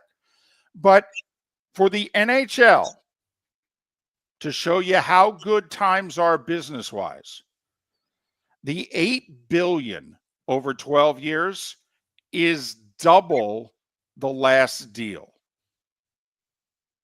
In fact, it's more than double the last deal. So they were taking about $325 million, and basically every team in the league was getting $10 million, and then that was being split between the teams and the players. So the teams were getting 5 and the players were getting 5, basically, from the Canadian TV deal. Yeah, now it's going to be like 60, anyway, $670 million a year divided by 32. That's $21 million a year. That's 10.5 for each party. It's an extra. That's each team getting an extra $5 to $6 million bucks. That's an extra top 6 forward and top 4 defenseman. And the cap's going up pretty significantly in hockey, like it is in other sports. I hate. I mean, I know it's coming. I know they're going to go to 34 teams. They can't produce 32 good teams now. I'm not exactly sure why they think they need to add more teams. Well, quick sidebar, because I don't know how much time we want to spend on this, but they really need to emphasize regulation wins then. Okay, in my opinion, they need to stop, because there's too much of a logjam with the point system the way it is now. I really think they need to make an emphasis of winning in 60 minutes is worth a lot. This whole overtime shootout stuff, that's just for entertainment purposes to, give the people a little extra and then also get them home in a decent hour. But for standings purposes, for playoffs, we need to emphasize winning in regulation. I think it should be worth 3. Just curious, with that being said, since you did bring up that overtime in hockey is for entertainment purposes only, basically, well, couldn't you say the exact same thing about baseball? Extra innings are for entertainment purposes only. We put a runner on second base. Should the first tiebreaker in baseball, or at least, if head-to-head's the first tiebreaker, should the second tiebreaker be regulation wins? Ooh, so you're saying you almost put in parenthesis how many wins you have in extra innings. And it's not that many for teams. Right. I mean, you don't play a lot of extra inning games, but it's hokey as hell. So in other words, 2 teams end up tied with 95 wins. One team won 7 games in extra innings. The other team won 5. You would have the team that won only 5 games in extra innings. You'd give them the tiebreaker. Yes, I would. I like that. I'm definitely fine with that, especially since the whole extra inning thing in baseball is a gimmick. Right. Start with a runner on second. It's every bit the gimmick that the NHL is. Ooh, now see, there's another potential poll question. What's a bigger gimmick? 3 Baseball on starting 3 overtime, or baseball's putting a runner on second? There you go. Right there. Store that sucker away. One final thing I want to get to before we welcome on Jim Dunaway. Did you see the announcement that Coastal Carolina made yesterday? I sure did, David. Now, we have talked to various degrees about something along these lines, but never quite this. Oh, never close to this. David, we've talked about a one-price ticket. Yes. That includes your food and beverage. Yes. You pay X, that gets you your hot dogs, your sodas, your popcorn, no alcohol. But David, for years, has really been ahead of me in saying you've got to do more for the fans at the game. And it's why we've applauded the Atlanta Falcons now for several years, because Arthur Blank lowered his concession prices across the board, and they continually lead the league in concession sales. Back to Coastal Carolina. So they announced yesterday that all concessions at all home football games will be free. Fans can get 4 items per concession visit, like a hot dog, nachos, popcorn, fountain drinks, with no limit on the number of times you can go to the concession stand. So, I mean, in theory, you go up, you can get 4 sodas. Okay. Magic number's 4.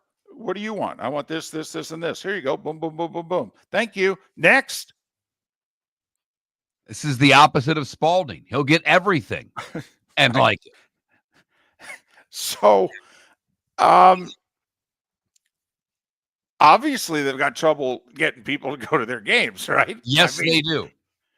But damn, all concessions free, unlimited number of visits to the concession stand. First off, do we think it lasts the season? Or do they get 2-3 home games into it and go, holy blank, we're out of popcorn for the rest of the year?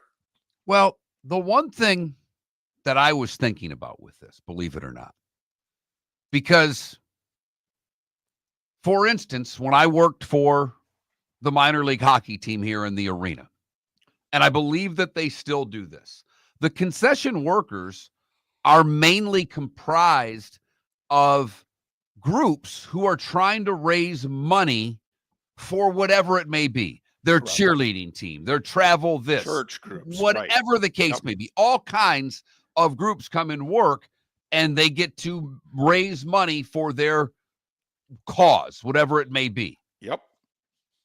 How are you going to get workers to work these concessions?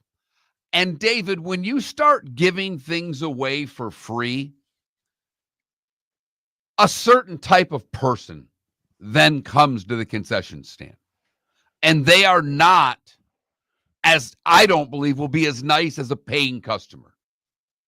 It will be Spalding. I want a hamburger. I want a cheeseburger. I want a soda. I want a hot dog. They'll be very demanding, and it will be difficult. I am just the backside of this. I am fearful for the employees of the concession stands and how they get this done. I mean, listen, I could do an hour on this because also colleges have to negotiate, with a food services company. Okay, so, the food services company is still going to want their piece of the action. How do they figure out what that piece of the action is? I mean, there's a lot on the line here. People do deals with either Coke or Pepsi. Is Coke or Pepsi thrilled about this? Or are they like, what the? I mean, I could do an hour on this. And then what I really would left, I could do an hour. Do you think we could do? How many, you and I at a game, free concessions, if we just did dogs, I'm thinking we could at least do 24 between the two of us without batting an eye. Mark, I did 14 in 2 minutes out back of the radio station. Yeah, I know, but you weren't enjoying those.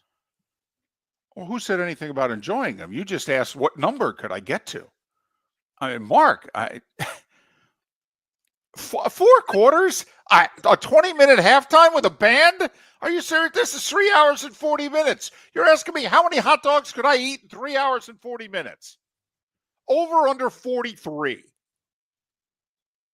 I'm going to go under, believe it or not. Okay. I'm going to go under, mainly because you're going to have to wait in line a long time, and I don't know if you're going to want to do 4 dogs every time. Jim Dunaway to talk some SEC, specifically Auburn. That's next on Miller and Moulton. Whether you're chasing peak performance, reigniting intimacy, or simply want to feel your best, Game Day Men's Health creates customized game plans to optimize your health. Call 239-427-3441 for our Bonita Springs and Naples location to set up your free testosterone test and consultation. Mention Miller Moulton Radio Show for 10% off your service. Find your maximum self with Game Day Men's Health, Bonita Springs and Naples, Florida. Call 239-427-3441 today. American Paint Supplies, for nearly 30 years, is your one-stop shop for all your coating needs. If you are a designer, a contractor, a professional painter, or a weekend warrior, American Paint Supplies is the place where experts go to get expert solutions. At 6100 Shirley Street in Naples off of Pine Ridge, American Paint Supplies delivers the best solutions with the best products with the best support. Meet Gene and his team today at American Paint Supplies. Call 239-566-2700. That's 566-2700 or online at AmericanPaintSupplies.net. For over 50 years, the Nolan family has been dedicated to protecting local families. Nolan Family Insurance is a second-generation independent agency that specializes in home, flood, auto, and boat insurance. They take the time needed to explain your coverage options and answer your questions so you can make an informed decision that's right for you. If you're looking for an agency that treats you like family, call 941-639-1122 or go to NolanAgency.com. That's 941-639-1122 or NolanAgency.com. Basketball's heating up the hardwood. What a great time to stop in at the Floor Meisters and look at their hardwood. A large selection to choose from, including Mirage hardwood flooring. Floor Meisters has a look and style you want. Mirage wood is grown and made in Canada from the finest quality wood flooring you'll find. And while you're in, ask to see the Petite Enfant collection. 5 custom colors made only for the Floor Meisters. So good it has a 35-year warranty. Floor Meisters, 6281 Naples Boulevard, next to Costco, or floormeisters.com. Honey, you want to come out? I haven't seen you since Glass Doctor installed our custom shower enclosure. No thanks. Well, you can't keep eating breakfast in the shower, and laminating your magazines is getting expensive.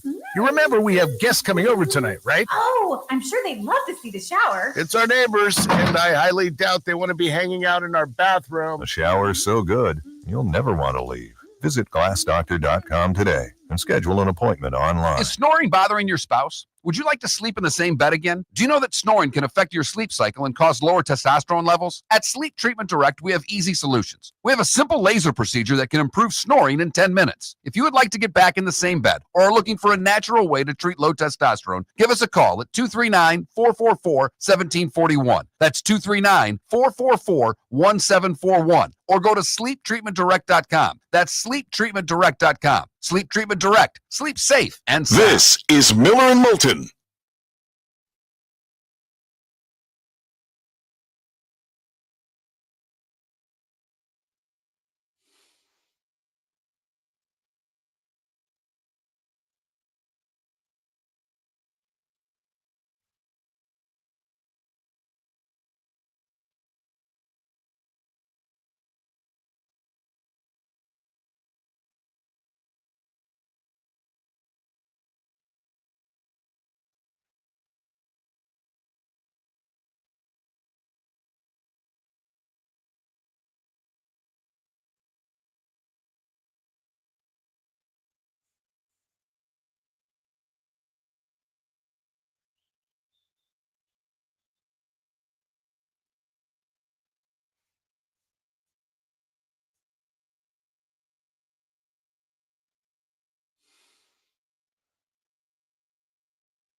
Good morning, Jim. Hey, good morning, guys. Thanks for doing this for us. Appreciate it. How are you? No problem. Let me get my headphones in real quick. Okay. Boom, boom, boom.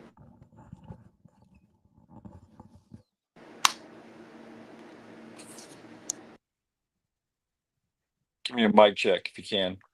1, 2, 3, 4. Check 1, 2, 3, 4. Hearing okay? Thank you. Yep. Very good. Thank you. 3, 2, 3, 2, 1. Boom, boom, boom, boom, boom, boom.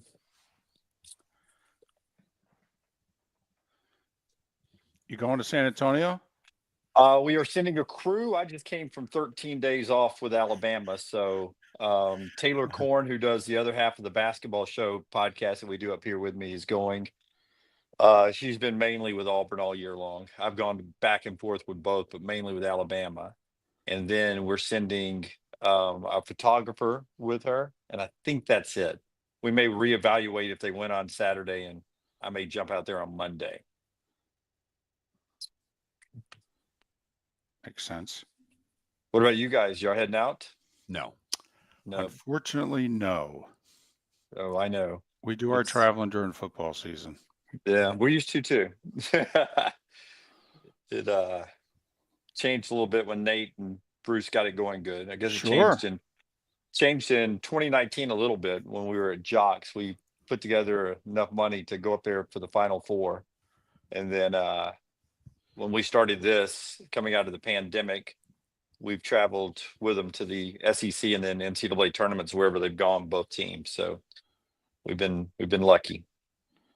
That's great. That is great.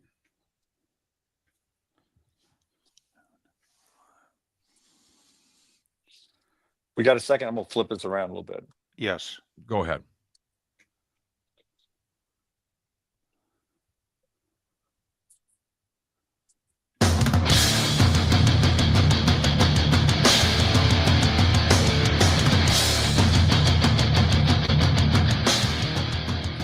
You're listening to Miller and Moulton, coming at you from the Floor Meister Studios. Floor Meisters, keeping it real.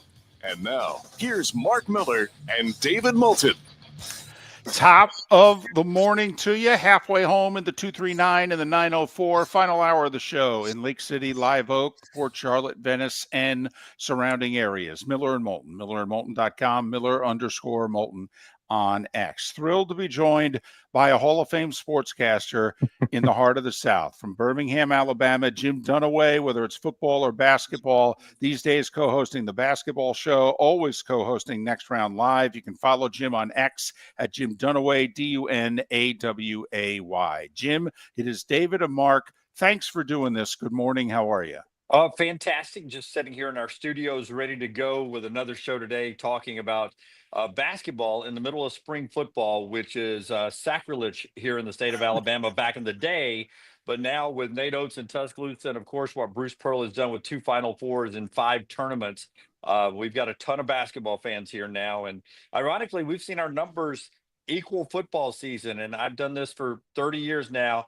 I never thought I would ever see the day. I have a good friend, Brian Passing, who's on the Crimson Tide Sports Network. He used to text me every day during spring football saying, we're in the middle of the best part of basketball season. You guys are just mentioning the score, box score, maybe one soundbite, and then it's all about who's going to be the backup quarterback for Nick Saban. I don't understand it. And I had to explain to him, it's what the people want. Now people want basketball. Well, obviously the SEC has had a unbelievable basketball season, and now they're guaranteed one team in the final. Florida beat Auburn when they played head-to-head, but Florida was, they were damn near perfect that game. They were 50% from beyond the arc. That's where Auburn's really good defensively. I don't know if Florida can do that again, but a lot of this will come on the health of Braum and the injury that he suffered against Michigan State. He says he's fine. Is he? He's not 100%, but I don't think he's been 100% since the injury right before conference play with his shoulder that is now very twitchy at best. He suffers pain from that shoulder throughout the game when people are physical with him, and then he's had an ankle. He's had a knee twist. A little lower back issue. He is a 1980s big man in the NBA who's played 82 games and he's in the playoffs. He's going to suck it up. He's going to play. He'll be effective. He's been effective when he's had to play one arm before, and this is an elbow. He's been effective. It's not his shooting elbow, but he's in pain. He's been effective when he's been limping around the court, pulling himself up and down the floor. So Janai Broome is a force, and that's where you beat Florida. I was at that Auburn and Florida game down at Neville Arena, and it was an unbelievable day for Walter Clayton Jr., but really everybody shot the ball well, like you said. But you beat Florida. If you look at their losses, you beat them in the paint. You don't get beat in the paint by Condon and the bigs up front. You take away the alley-oops, which they had rained them on Alabama when I was at that game in Tuscaloosa, the easy backdoor alley-oops for easy twos. And I do think Auburn can hold their own in the paint against Florida. This will be a heck of a game. I got Florida in my bracket to win the national championship, had them beating Auburn. But I would like Auburn in the situation they're in, having lost that game at Neville. You got a free look at Florida. And you know who you got to stop. You got to stop Walton Clayton Jr. But those bigs down low, if you can take advantage of the off big guy, Dylan Cardwell, who's great defensively, get yours on Broome. And when they're out of the game, really take advantage of it. Florida's got weapons, and that's why I picked them to win it all. Jim, has there ever been a year remotely close in the SEC basketball-wise to this one? I'm trying to think, because Kentucky has been in so many Final Fours, and I'm trying to think, well, was there anyone else with them? Arkansas has had their runs. Mississippi State snuck in one year. Florida had their runs. But, there were 4 legitimate SEC teams that could have gone to the Final Four. This is mind-boggling, isn't it? It is. 5 times we've had multiple teams in the Southeastern Conference in the Final Four. This is the 5th time. But the whole season, all season long, Auburn was maybe the best team in the country. That's why they're number 1 overall seed. You had Alabama at number 1 at one point.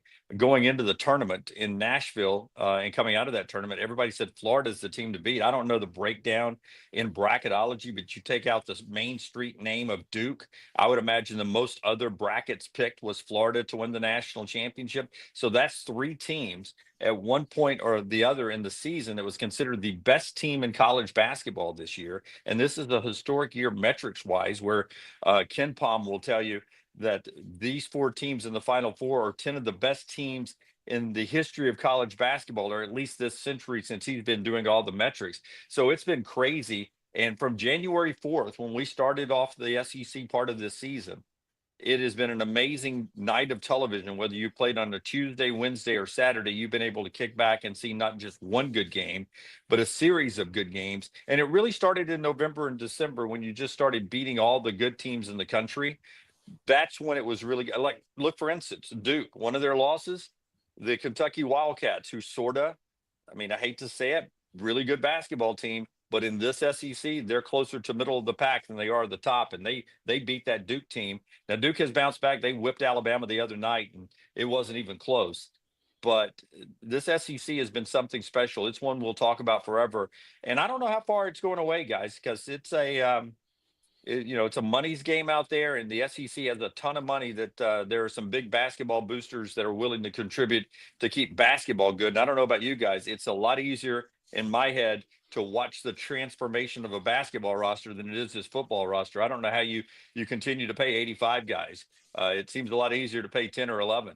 There's no doubt. And Jim, this has been a kind of a long time coming with the SEC in basketball. I think it goes back to Mike Slive, the former commissioner, who basically taught and brought the coaches in, taught them how to schedule. When you mentioned November and December, taught them how to schedule the right games, get the right metrics on their side, and it's built from then. Now you add all of the great coaches in the SEC, and then that one thing called money.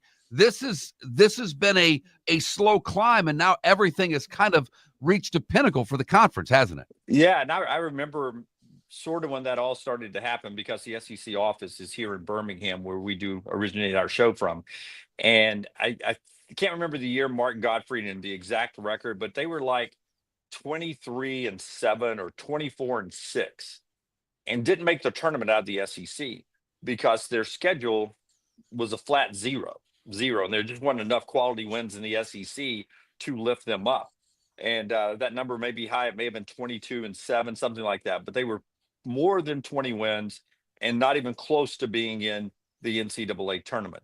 So the basketball people got together and they talked about scheduling. The very next year, Mark Gottfried's team, I want to say, was 17-15, 18-15, and got in the NCAA tournament because of scheduling. And that all started with the SEC office. Mike Slive and Greg Sankey took it over. They have basketball people who do the metrics and help with scheduling and the big matchups, the SEC Big 12 challenge for years, the SEC ACC challenge now, and they just come up with these marquee games. And I hate to say it because I used to love the CBS football broadcast, but the relationship with basketball and ABC and ESPN, that relationship switching the media rights exclusively over to those guys probably helped basketball more than any other sport, because ESPN was the home for basketball in the regular season and has been since they fired up that stick back in the late 70s, early 80s. That's sort of what they cut their teeth on. And that helps the SEC tremendously. You're not on FS1 or finding it over on CBS Sports Network. All due respect to those guys. When your main games, all of them are on main ESPN, ESPN2, SEC Network.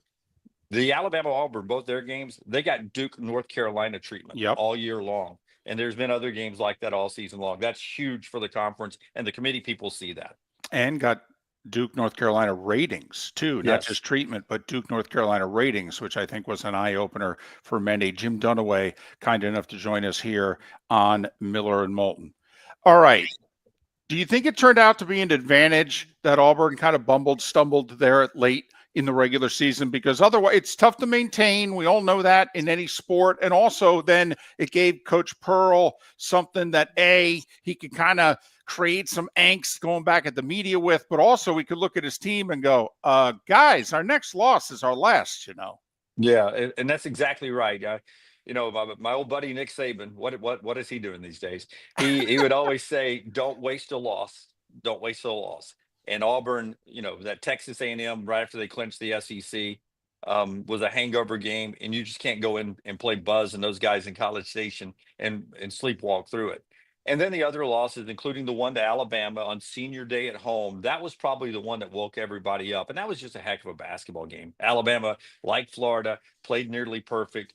Auburn didn't play bad. The place was juiced, and Alabama just got out of there with a win. But I think that's the one, even though they lost in the SEC tournament, I think that's the one that sort of rattled the snow globe for them and got them thinking. I remember after the SEC tournament loss in the locker room talking to the Auburn players, and it was a time for them to come together as leaders and talk about this. And Dylan Cardwell, who isn't a big box score guy points wise, but is very important as a leader on this team. He's in the starting lineup. He started every game this year. And he's the guy that said, free breakfasts are good. Team meetings are good. I don't want this to end. Let's keep this going. He's the one that talked about wanting to play angry. He used other words, but he wanted to play angry. And he is not an angry guy. He's a very kind-hearted, great kid. And he talked about this team playing angry. And they do. They play with a lot of swagger. If you're not an Auburn fan, it is easy to sit there and say, oh, calling God after shots and some of the other things that they do on defense, it can rub you or fan base the wrong way. But this team has so much fun. They have so much swagger, and they absolutely have what it takes to win a national championship. I like whoever wins this game, Florida or Auburn, to win it all. And that would be the cherry on the top of what has been a perfect season in the SEC. For Auburn to win, they have to hold Clayton to how many points, in your opinion? I really don't think you can hold Clayton to anything. A couple of the losses this year, he was held in check. But I'm trying to remember which game it was. Was it the Missouri game that he scored 38 or something like that and still lost? To me, it's Condon and the guys down low. Condon needs to be a single-digit guy. And the points in the paint, for me, you got to be in that battle. You can't lose that points in the paint by 10 or 12 or 14, especially when a lot of your points come from the paint with Janai Broome. I think it's the other way around. I think Florida's got to control two people. Because I've seen Florida, they can score 100. I've seen Auburn, they can score 100. So you got to keep the other guy from scoring 100. You don't want it to be like the opener at Rupp when it was 106, 100, and Auburn can score with you. So to me, you've got to control Janai Broome. You can't let him go out there and go 25 and 14 on you, because then they're getting second shots. And then you can't let the guards, particularly Pettiford and Miles Kelly, get going points wise. He's Jim Dunaway, the Hall of Famer, the basketball show, along with the next round. Following him on YouTube and at Jim Dunaway. Miller and Moulton would like to thank the sponsors that, quite frankly, saved the show in 2024. Whether it was Floor Meisters, American Paint Supplies, Glass Doctor, Molly Maid, Cigar Bar, Sleep Treatment Direct, the Diamond District, and even the Cape Coral Police Department, thank you. We're hopeful of a great 2025, still needing sponsors, so reach out to Miller and Moulton via X at that Mark Miller or the David Moulton, or text us at 21,000.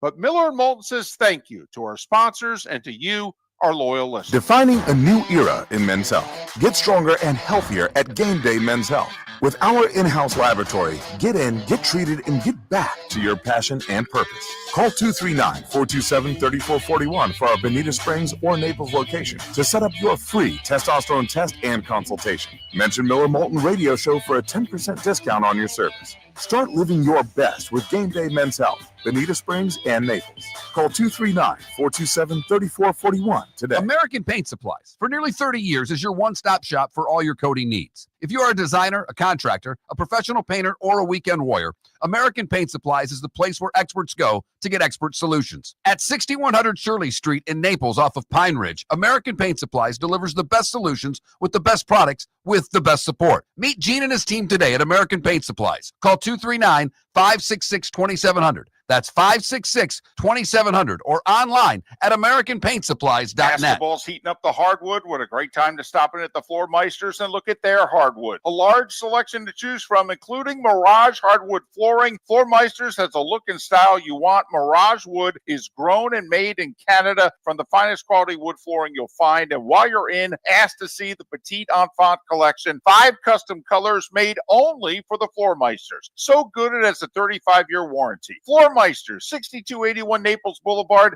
next to Costco, or floormeisters.com. This is Miller and Moulton.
I got a short segment if you don't have anything.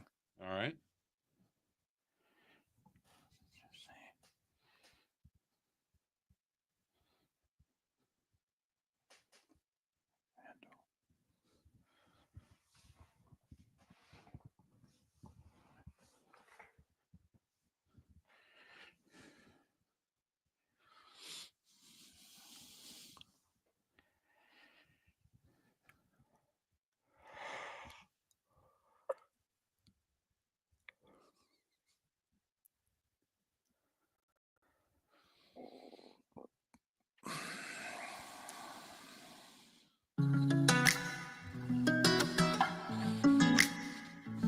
Welcome back to Miller and Moulton. Text the guys what's in your mind at 21,000.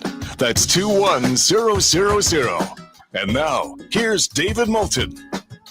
At 21 minutes past the hour, David Samson and Jen Dunaway have joined us on the American Paint Supplies Hotline, your one-stop shop for all your coating needs. You missed either interview.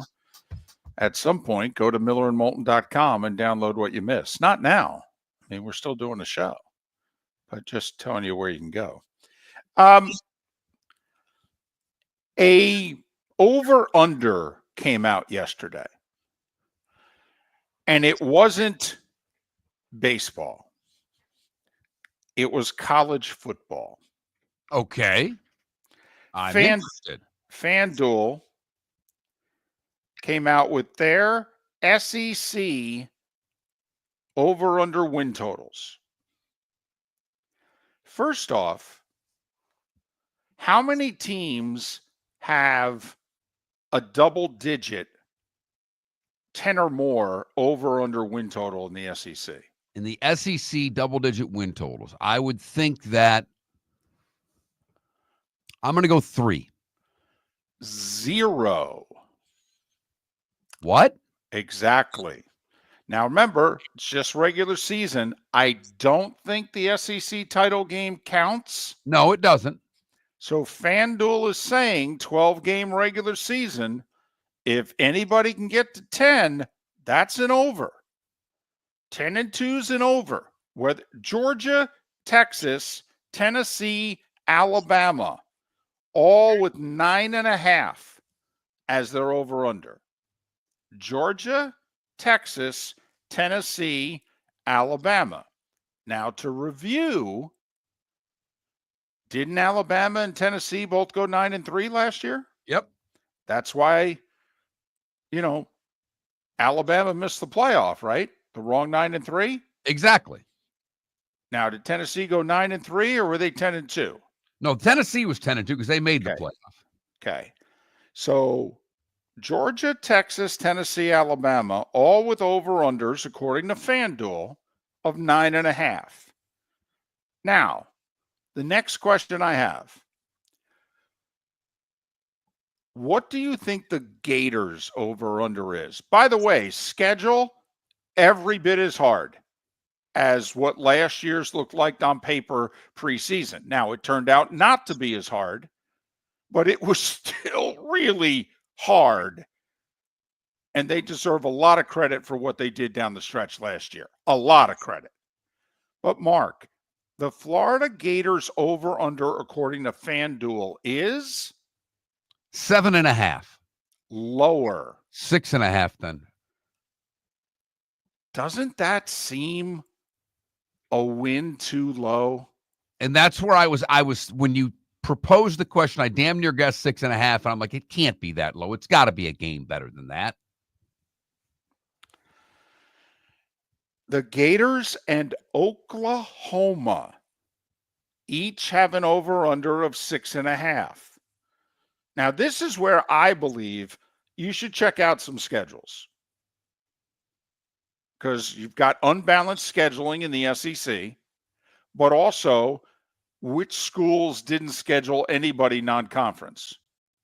Like, for example, Mark, Mississippi State's over-under is 3.5. They can go winless in the SEC and still go over. But we have to check out who they scheduled. Did they schedule 4 wins? Or is there actually a legitimate game or two in their non-conference schedule? And oh boy, Kentucky and Vandy have an over-under of 4.5. Remember, Vandy was bowl eligible last year. Vandy is actually spending a little bit of money on their football program. For the record, Mississippi State hosts Arizona State week 2. Okay. So they got a legit game on the schedule. And they play Southern Miss, Northern Illinois, and Elkhorn State. Games that they all should win, but we are talking about Mississippi State here. Right. Arkansas's over-under's 5.5. So basically, if you think the Razorbacks will go bowling, although I know you can go bowling at 5 and 7, but it takes a lot. Auburn, A&M, South Carolina, Missouri, all with over-unders of 7.5. So think 8 and 4. Auburn, A&M, South Carolina, Missouri. Do you think they can get 8? Well, South Carolina is going to have one of the better quarterbacks in the SEC. Are they not? The kid's good that's coming back, right? Mm-hmm. Also, they're spending money. He's doing a good job recruiting, just like Napier. And then the interesting teams. One, because recently Lane's taken them to another level. And one, because recently they haven't been at the level that their base expects them to be at.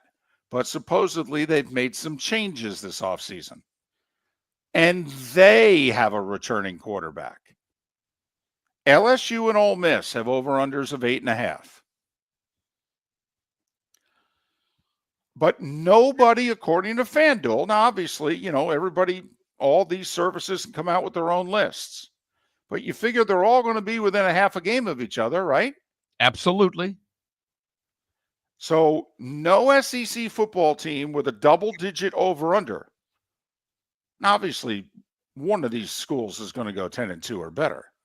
You got to pick the right one. If FanDuel is right, and essentially we end up with let's just say for sake of argument, we end up with one SEC school that's 10-2. And last year we had 3 that had 10 or more regular season wins. We had Georgia, Texas, and Tennessee. They all made the playoff. If they only have one, hell, give them 2. How many would make the playoff?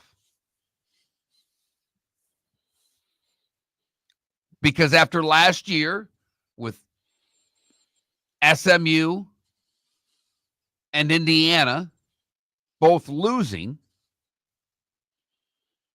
you wonder how different the committee is going to treat the 9-3 SEC team. Remember, it's 12 as of now. It has not been changed for this coming season. We're still at 12 playoff teams. We haven't gone to 14 yet. Never mind if we go right past that to 16.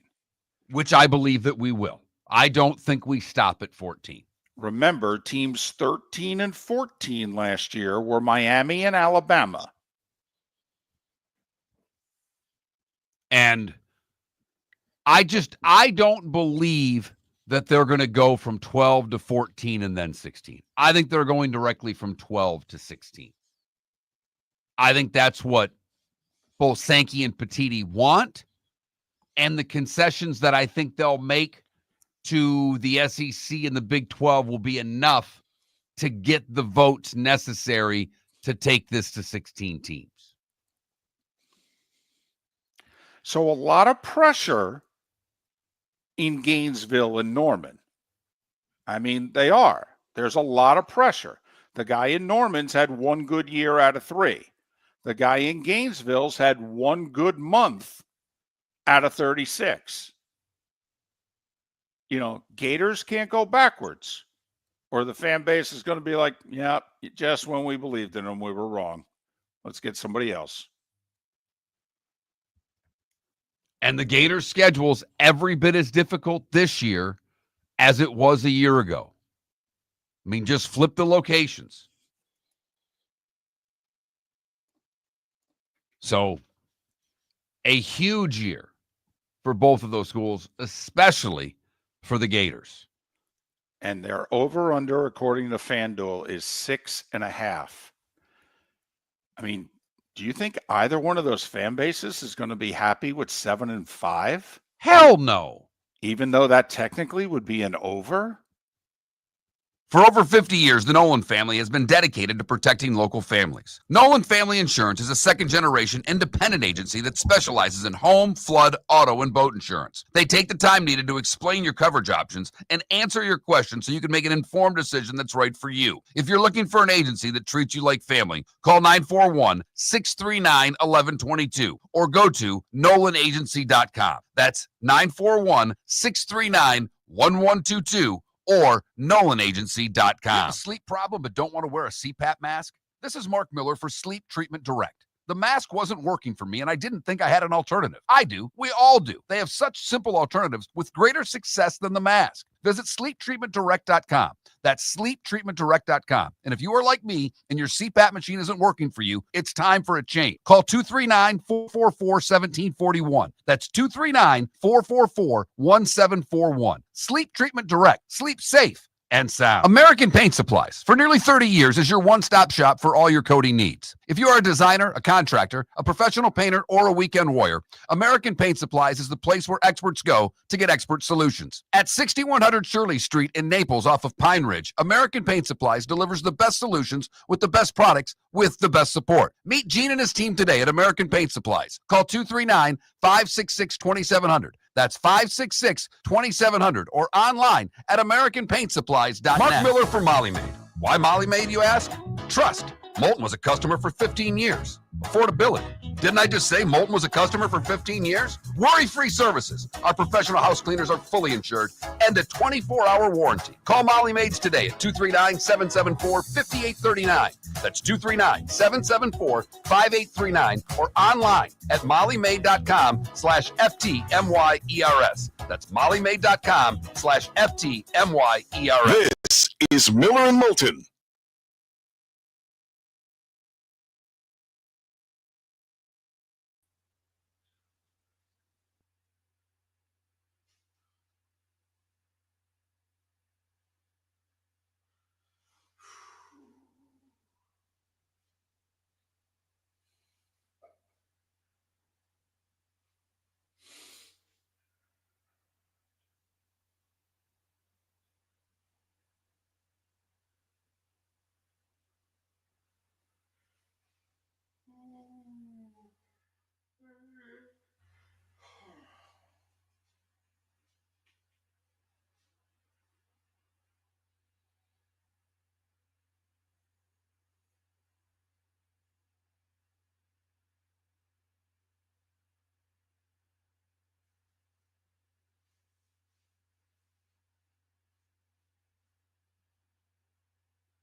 Diana Rossini is reporting that they might not even vote on the tush push today. Huh. Which tells me they don't have the votes. And Goodell's going to arm wrestle. They're going to table it until they can get it.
You're listening to Miller and Moulton.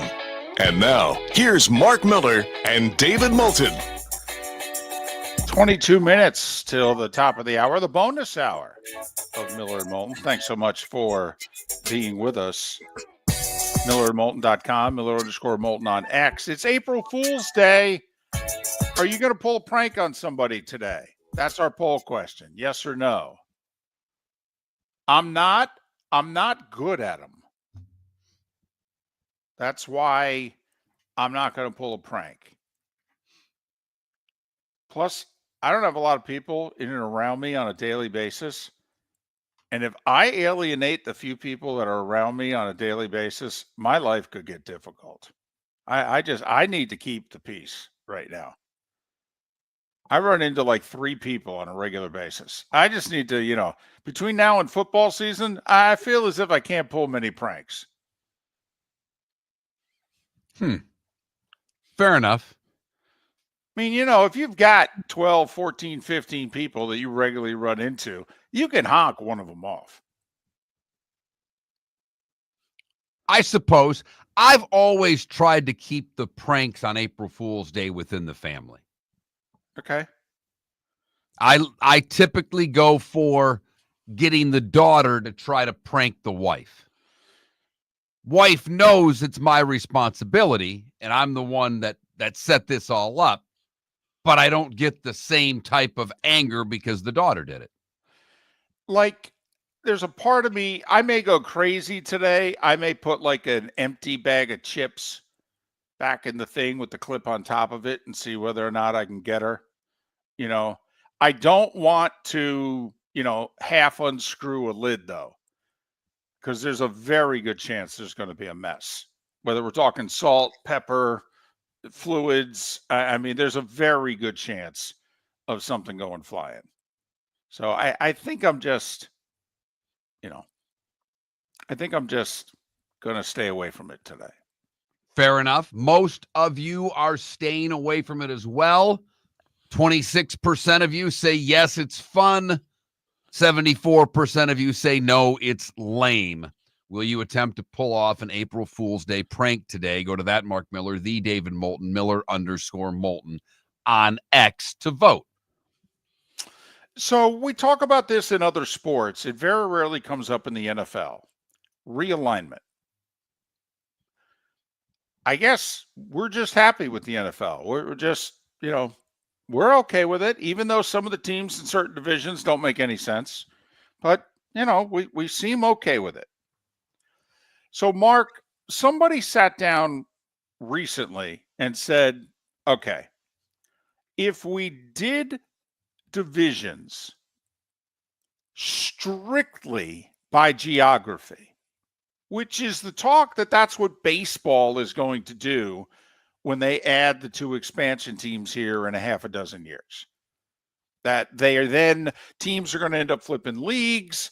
That's if they keep the leagues, and we're going to go by geography. And that's why we've always believed that Nashville is going to be one of the 2 expansion teams, because then you're going to have a division of the Marlins, the Rays, the Braves, and whatever Nashville's called.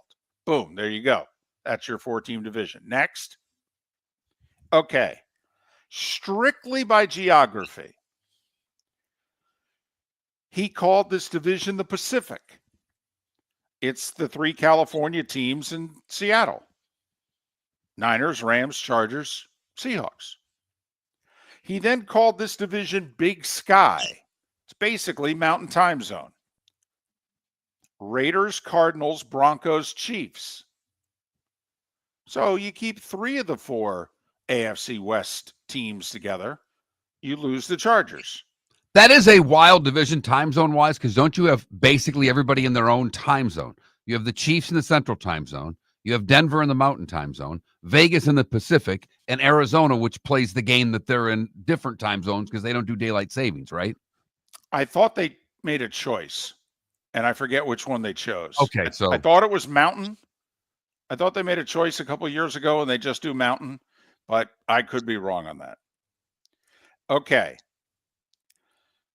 He called this division the Northeast Division. And he said, listen, if you go strictly by geography, it's Patriots, Jets, Giants, Eagles. I mean, there's no other way to do it. Patriots, Jets, Giants, Eagles. Then he's got his Mid-Atlantic Division. He's got Ravens, Commanders, Bengals, Panthers. That's the first one that begins to deviate a little bit. But I will say, you start looking at the circles geographically, it does fit. But it begins to break up, some of the divisions we really like. We like the South geographically. We like the AFC North and the NFC North. Okay. He made the South Division: Dallas, Houston, New Orleans, Tennessee, which geographically, Tennessee is the closest franchise to the other 3. You could argue Atlanta, but he went with Tennessee. Atlanta's in the Atlantic Division with the 3 Florida teams: Miami, Tampa Bay, Jacksonville, Atlanta. He then breaks up the 2 northern divisions into Great Lakes East and Great Lakes West. And it is strictly draw a line in the middle of the paper. 4 helmets to the right, 4 helmets to the left. So the 4 helmets to the right, since he didn't include the Bills in the Northeast, are Buffalo, Detroit, Cleveland, and Pittsburgh. And then Great Lakes West becomes Vikings, Packers, Bears, Colts. All right, who did this? Dov Kleiman. He must have been very bored. This is, and I know you love these realignments. I appreciate the work. Good for him. Has anybody been out clamoring to realign the NFL? No, and I said that at the beginning, that, there is talk, and NHL folks would like to realign a little bit. Never mind toy with the playoff system. NBA, when they add Seattle and Vegas, they're definitely going to have to realign. And some teams from the West are going to have to go east and vice versa. And there should be realignment in the NBA. It's absurd that certain teams are not in the same division. There's obviously a lot of talk about what they could do in baseball. Right. Baseball, it seems as if when expansion comes, that they're going to completely blow up what we've known throughout our lives as divisions and leagues, for that matter, in baseball. Like, they could really blow that sucker up. Now, the one part of this that just flat doesn't work, because ultimately, what is the NFL again? The TV show. Right. you can't have the two New Yorks and the two LAs in the same division because it's too hard to schedule one to play at one and the other to play some other time. Okay, so I don't believe that this could work for that reason. And in this realignment, Jets and Giants are in the same division. Rams and Chargers are in the same division. But we'll see.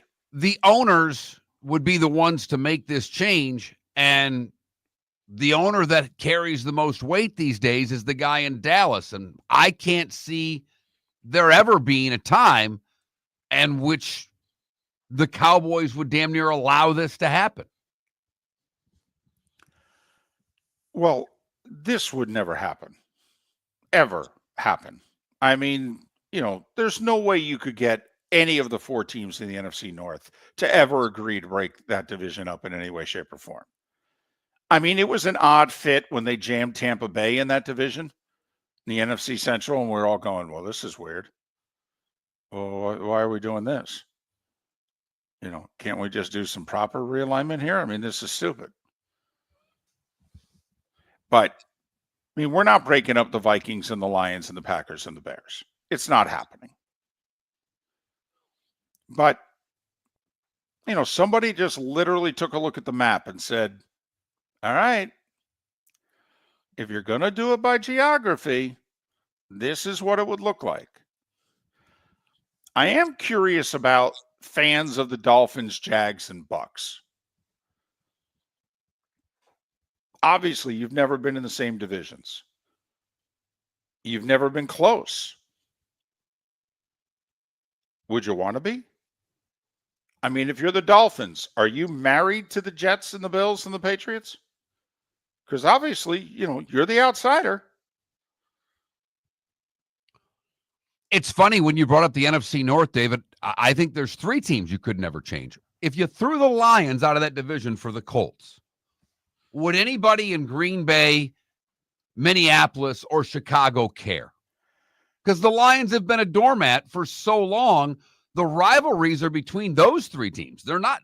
Detroit Correct. doesn't have a rival. Correct. The Lions are not the number one rival of any team in the league. No. Not even close. But see, you can ask that of like the three Florida franchises.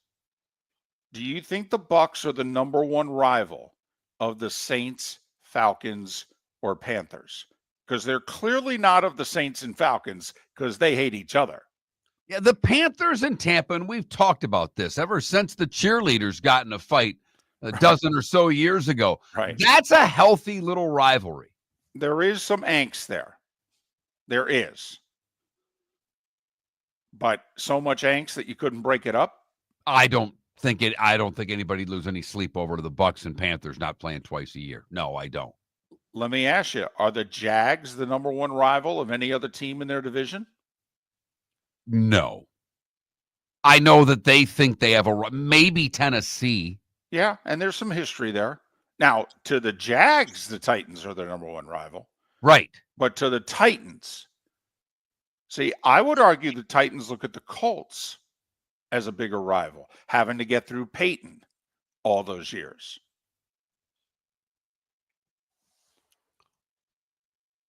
But the other sports, it's coming. It's fun to look at football and say what if and what have you. But baseball, it's coming. Basketball, it's coming. Hockey, if they go to 34, it will come. I'm not hearing a lot of clamoring for realignment in hockey. The other point you made about going back to 1 through 8 in the conferences for playoffs, most every fan seems to want that. I'm the one fan that's in the minority. I'm fine with them doing it the way they do it because I like the creation of divisional rivals. I like the fact that now that Florida and Tampa have both become good, that there's a chance that they could see each other in the first round of the playoffs. And I guess that's the debate that I have to have. Am I going to be psyched beyond belief if it's Lightning Panthers round 1, not round 2, round 1? The same with Dallas and Colorado. I mean, there's a part of me that thinks those are the two best teams in the West, and they're going to play in a first-round series. And I don't know if I'm fine with that. If that's like, I don't know, some of the seedings we get in an NCAA tournament, is that like, this year the Vikings were the 5. And if they had done what they were supposed to do, could the 14-3 team have played the 15-2 team in the second round? It was possible.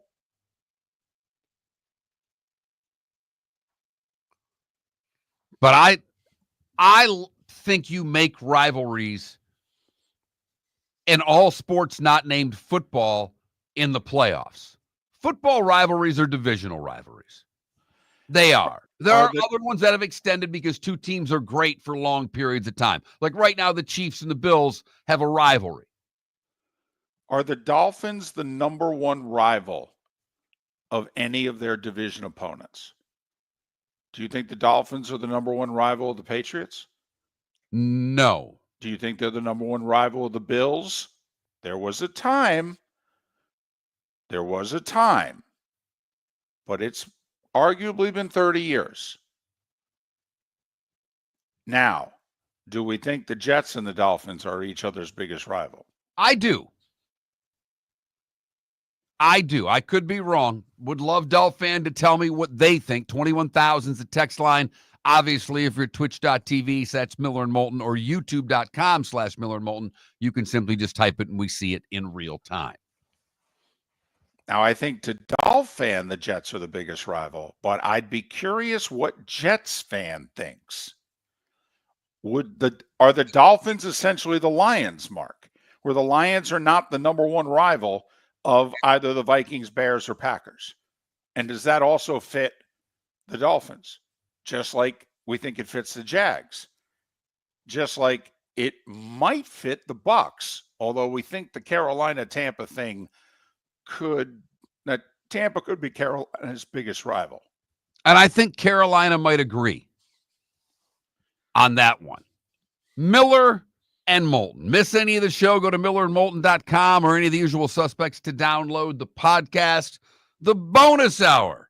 That's next in the 904 and the 239. Miller and Moulton are very grateful to you, the listeners, for making us one of the highest rated shows for men, because the working man is one of the toughest demos to reach, and we do. Great sponsors like Floor Meisters, American Paint Supplies, Glass Doctor, Sleep Treatment Direct, Game Day Men's Health, and Molly Maid recognize that, and we thank them. And if you own a business and working men are your clientele, the most cost-effective way to reach them is through us. Text Miller and Moulton at 21,000 or directly via X at that Mark Miller or the David Basketball's heating up the hardwood. What a great time to stop in at the Floor Meisters and look at their hardwood. A large selection to choose from, including Mirage hardwood flooring. Floor Meisters has a look and style you want. Mirage wood is grown and made in Canada from the finest quality wood flooring you'll find. And while you're in, ask to see the Petite Enfant collection. 5 custom colors made only for the Floor Meisters. So good it has a 35-year warranty. Floor Meisters, 6281 Naples Boulevard, next to Costco, or floormeisters.com. Wine glasses never fall over until you get a brand new rug. Oh, no! Ketchup bottles act normal till you're wearing a new shirt. Oh, you kidding me? And rocks slide peacefully on the road till the day you get a brand new windshield. Then they fly up off the road and attack without mercy. That's why new windshields from Glass Doctor come with our windshield protection plan. Unlimited repairs and 1 replacement for 12 months. Don't just fix it, protect it. Glass Doctor. A neighborly company. American Paint Supplies, for nearly 30 years, is your one-stop shop for all your coating needs. If you are a designer, a contractor, a professional painter, or a weekend warrior, American Paint Supplies is the place where experts go to get expert solutions. At 6100 Shirley Street in Naples off of Pine Ridge, American Paint Supplies delivers the best solutions with the best products with the best support. Meet Gene and his team today at American Paint Supplies. Call 239-566-2700. That's 566-2700 or online at AmericanPaintSupplies.net. We've got a text message for Dr. Dollar. I feel tired, sluggish, and just not myself. I'm gaining weight, my energy is low, and I've lost my drive. Could it be low testosterone? Absolutely. Testosterone naturally declines over time, but you don't have to accept it. Low T can affect your energy, strength, mood, and focus. But here's the good news. Testosterone replacement therapy, TRT, can help restore your vitality and get you back to feeling your best. Imagine waking up strong, sharp and energized, ready to take on the day like you used to. At Revitalize Clinic, we specialize in physician-guided, American-made TRT designed just for you. Take control of your health today. Call Revitalize Clinic at 239-277-5770. Visit revitalizelounge.com or text Dr. Dollar directly at 239-980-2302. Feel like yourself again. Testosterone replacement therapy, because your best years aren't behind you, they're just getting started. Text Dr. Dollar now at 239-980-2302. This is Miller and Moulton.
You're listening to Miller and Moulton, coming at you from the Floor Meister Studios. Floor Meisters, keeping it real. And now, here's Mark Miller and David Moulton.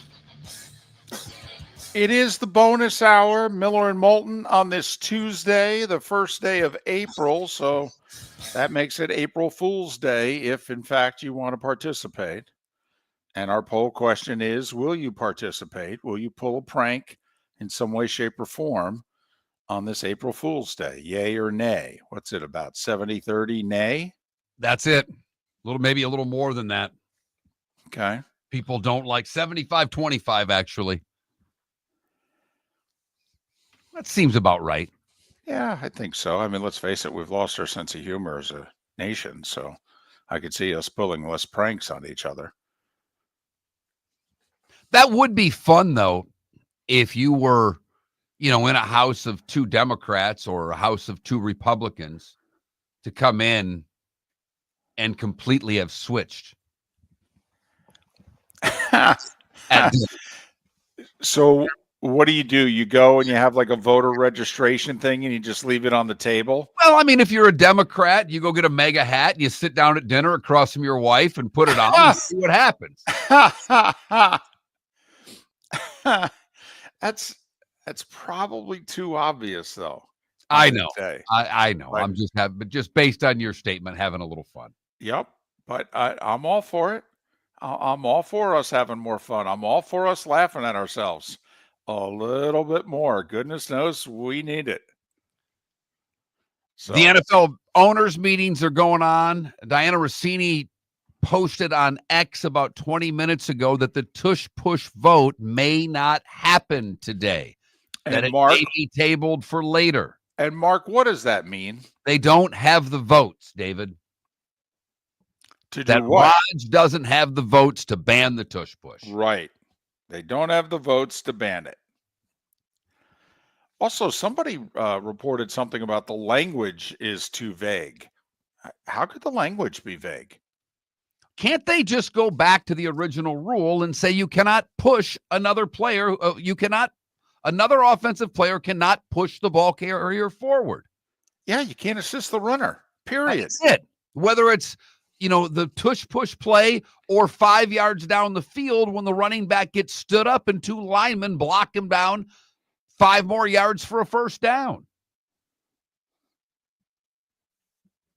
So I don't know why the wording would be vague, but then again, it's the NFL and their rule book, and man, we've had a lot of fun trying to digest it over the years, haven't we? Now, the other thing they're talking about expanding the replay, right? That the upstairs replay official can buzz down on a few more things now. In the sense of timing, it doesn't have to be challenged. I think that will go through. I think they're going to continue to look at that official in the sky more and more. And I'm fine with that. See, it's funny. Okay.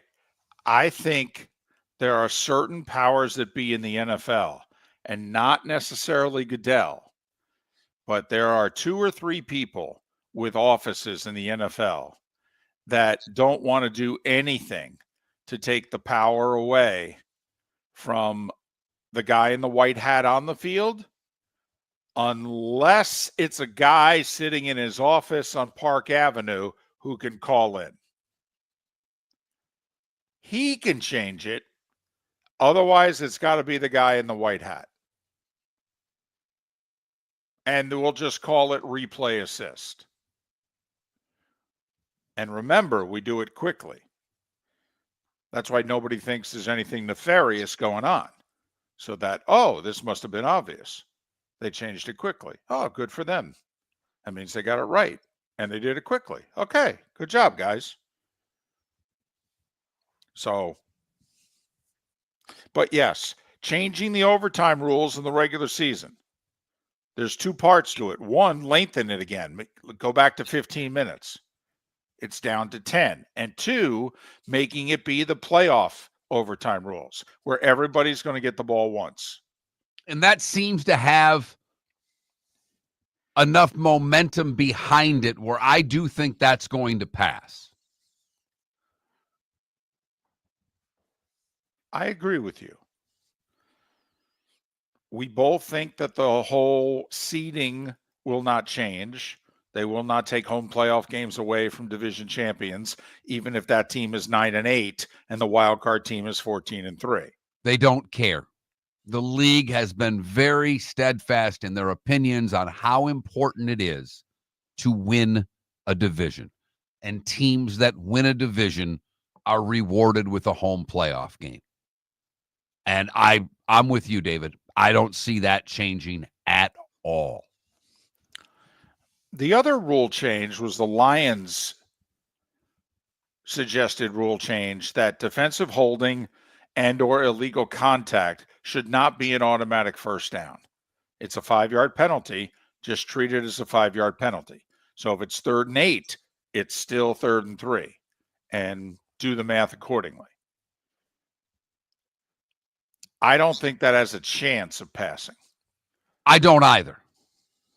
And Pat Kerwin on our show last week, when I asked him about it, because I happened to be listening to his show when it sounded like he and his co-host Jim Miller were in favor of it. And I was surprised. And by the time I had him on, he had talked to somebody who had basically talked him off the ledge, and that their belief is that teams on a 3rd and 15 would just maul the offensive players because it's just a 3rd and 10 after that. I am willing to split the rule change. I don't think defensive holding should just be a 5-yard penalty. I do think defensive holding should be an automatic first down. I do think illegal contact should just be a 5-yard penalty. Because we've all seen it where the guy makes contact 7-8 yards downfield on 3rd and 13, and we're like, seriously? They're getting a new series of downs because of that? Because the chuck came late? Oh, come on. That's a little too punitive here. So I'd be willing to split it. But that's not how it's being proposed. No. So there's no chance of that. While I don't disagree with you at all, David, there's the way it's worded is not set up for that. They're not splitting the two. They're both combined in one, which means there's no real chance of that passing.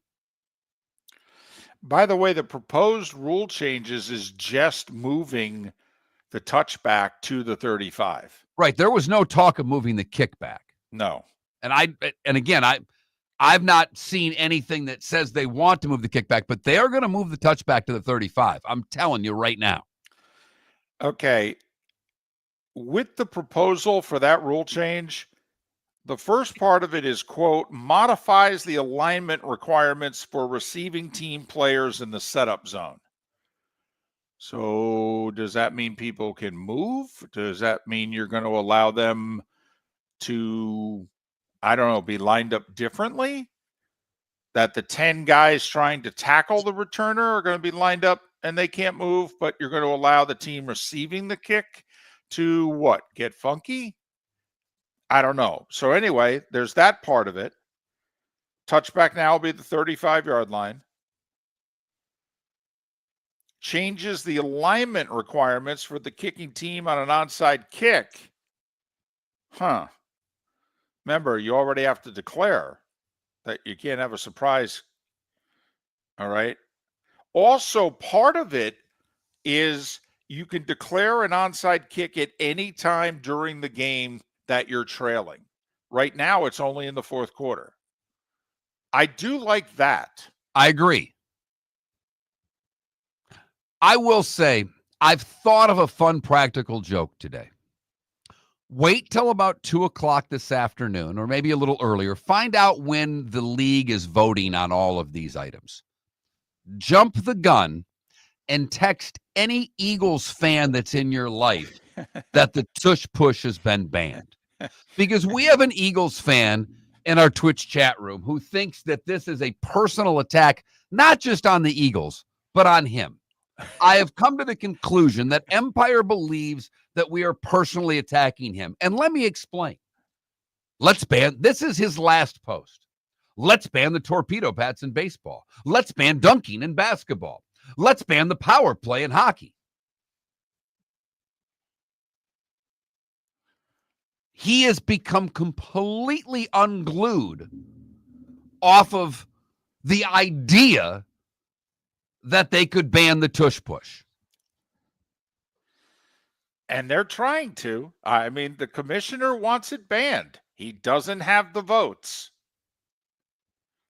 Who was it yesterday who said, I give the Eagles credit for their creativity, but I don't like the play. And usually I'm in favor of creativity, but not with this play. Huh. Here's the question. Take the push from behind out of the play. How do you think the Eagles would do on QB sneaks with that offensive line and that quarterback? I think they'd do great. I do too. Yeah. Now, I will say, and I can see an Eagles fan going, that's not the point. We get it. But you figure the Eagles, with a terrific offensive line and with a very physically strong quarterback, never mind, what if he hands it off to Barkley, who's not exactly 183 pounds himself? By the way, did you see the ovation that Barkley got yesterday throwing out the first pitch for the Phillies home opener?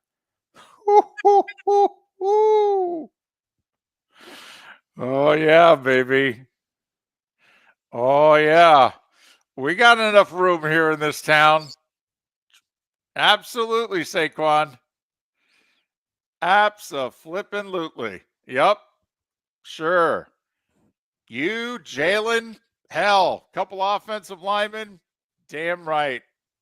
What do you want? And obviously it's great to let them do it, but it just sticks it to the Giants over and over again. And they And deserve David, it. you're the only Giants fan that has been competent in handling this. They deserve it. Yes. They totally deserve it. I mean, it's absurd how much they deserve it. I mean, the video, too, the owner going, oh, I'm not going to sleep if he goes to Philly. Well, you're the owner. Make sure he doesn't. Miller and Moulton, starting 5. Good, bad, and ugly, 25 minutes away. American Paint Supplies, for nearly 30 years, is your one-stop shop for all your coating needs. If you are a designer, a contractor, a professional painter, or a weekend warrior, American Paint Supplies is the place where experts go to get expert solutions. At 6100 Shirley Street in Naples off of Pine Ridge, American Paint Supplies delivers the best solutions with the best products with the best support. Meet Gene and his team today at American Paint Supplies. Call 239-566-2700. That's 566-2700 or online at AmericanPaintSupplies.net. Wine glasses never fall over until you get a brand new rug. Oh no! Ketchup bottles act normal till you're wearing a new shirt. Oh, you kidding me? And rocks slide peacefully on the road till the day you get a brand new windshield. Then they fly up off the road and attack without mercy. That's why new windshields from Glass Doctor come with our windshield protection plan. Unlimited repairs and one replacement for 12 months. Don't just fix it, protect it. Glass Doctor. A neighborly company. Basketball's heating up the hardwood. What a great time to stop in at the Floor Meisters and look at their hardwood. A large selection to choose from, including Mirage hardwood flooring. Floor Meisters has a look and style you want. Mirage wood is grown and made in Canada from the finest quality wood flooring you'll find. And while you're in, ask to see the Petite Enfant collection. 5 custom colors made only for the Floor Meisters. So good it has a 35-year warranty. Floor Meisters, 6281 Naples Boulevard, next to Costco, or floormeisters.com. Whether you're chasing peak performance, reigniting intimacy, or simply want to feel your best, Game Day Men's Health creates customized game plans to optimize your health. Call 239-427-3441 for our Bonita Springs and Naples location to set up your free testosterone test and consultation. Mention Miller Moulton Radio Show for 10% off your service. Find your maximum self with Game Day Men's Health, Bonita Springs and Naples, Florida. Call 239-427-3441 today. This is Miller and Moulton.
Did you look at the post that I sent you and John yesterday? You must not have. I thought it was, I mean, it's a little bit of a.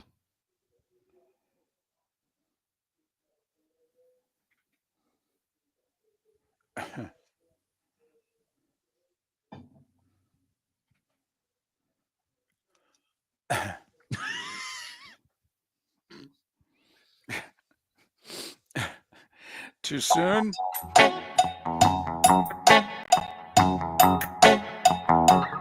You're listening to Miller and Moulton. And now, here's Mark Miller and David Moulton.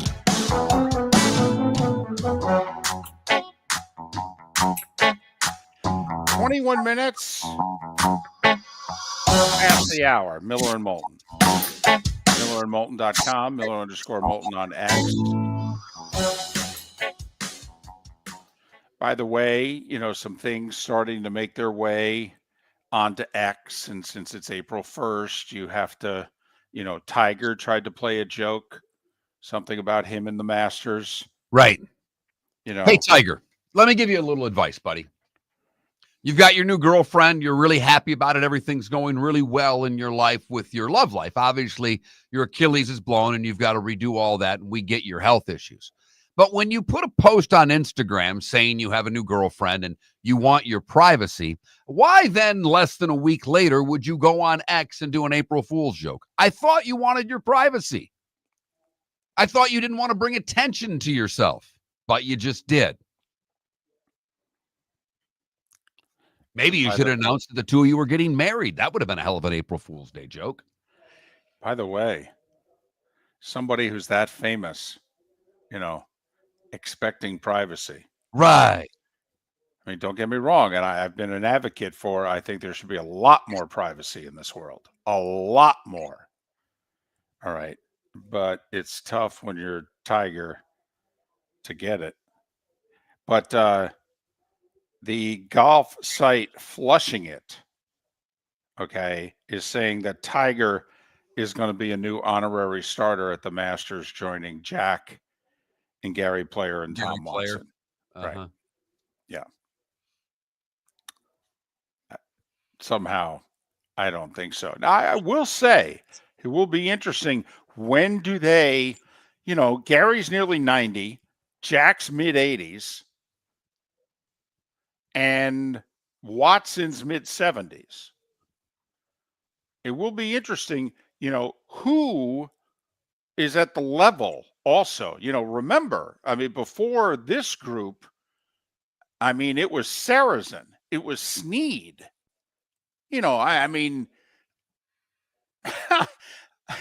Watson's won it twice, won 7 majors, 8 majors.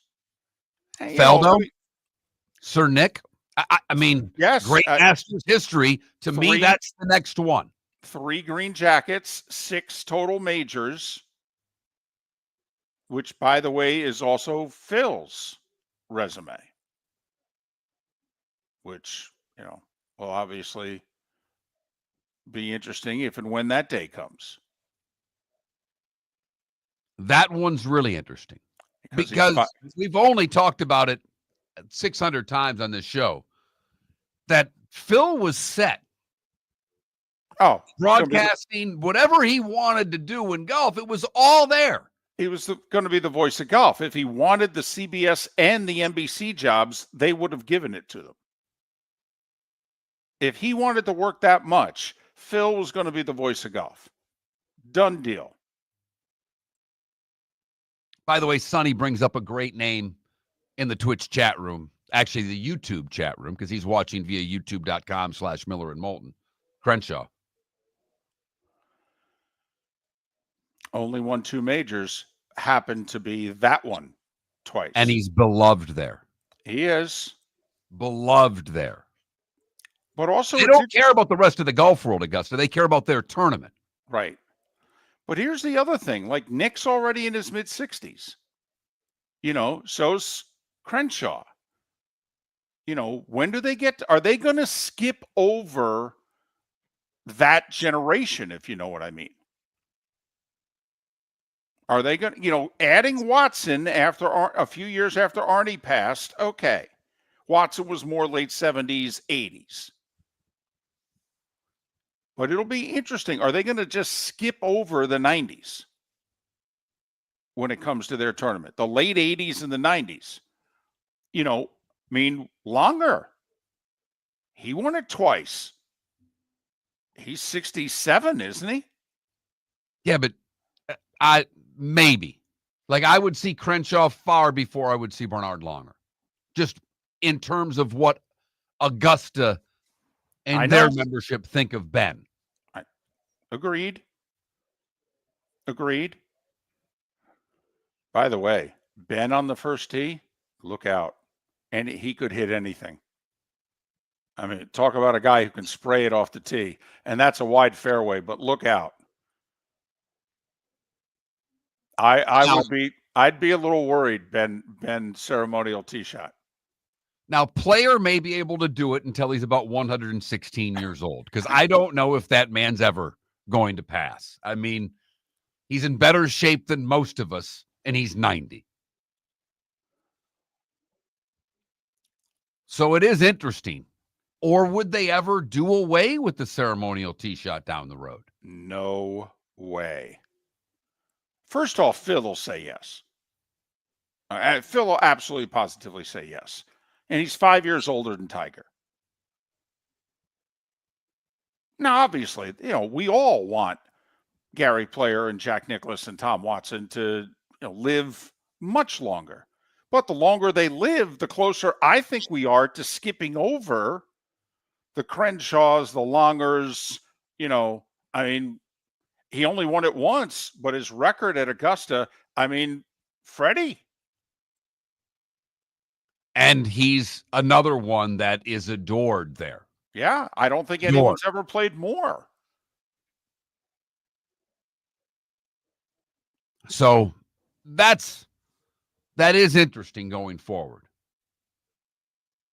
I'm curious just about the tournament itself, because Scheffler has been playing a little bit better each week. Played pretty darn good last week.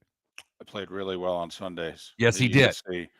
His shots were pin high, and you could see for Augusta where you need to be pin high. Yeah. Mm-hmm. By the way, Gary Woodland was amazing on Sunday. My goodness. Former U.S. Open champion, had brain surgery 3 years ago. What a comeback this is. Would love to see him seriously contend at a major again. Be an unbelievable story. And then we'll start telling the stories here next week that Rory will start becoming to the front of the headlines once again. Yep. And what will Rory do this year at Augusta? Did you hear he's already got a sore shoulder? He's hurt. Yes. He needs treatments for the next week before the tournament. As a member of the media, I love Rory. I love the fact he's an open book. I love the fact he won't shut up. I absolutely love it. He's so much damn material. It's awesome for people like Miller and Moulton. It really is. If I was one of his confidants, I'd be like, does everything about your life need to get out in the open? Everything? Okay. You can't just keep that between us and your wife at dinner. No? You are right. It's an open book.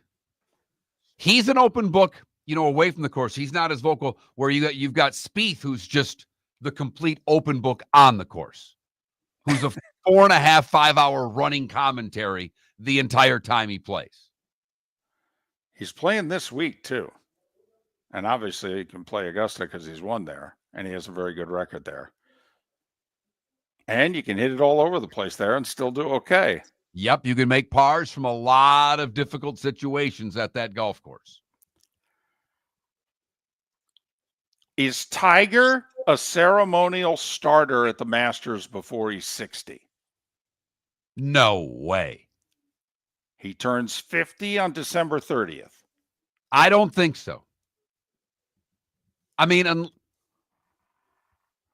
the only way it's possible is if this we all think he's done.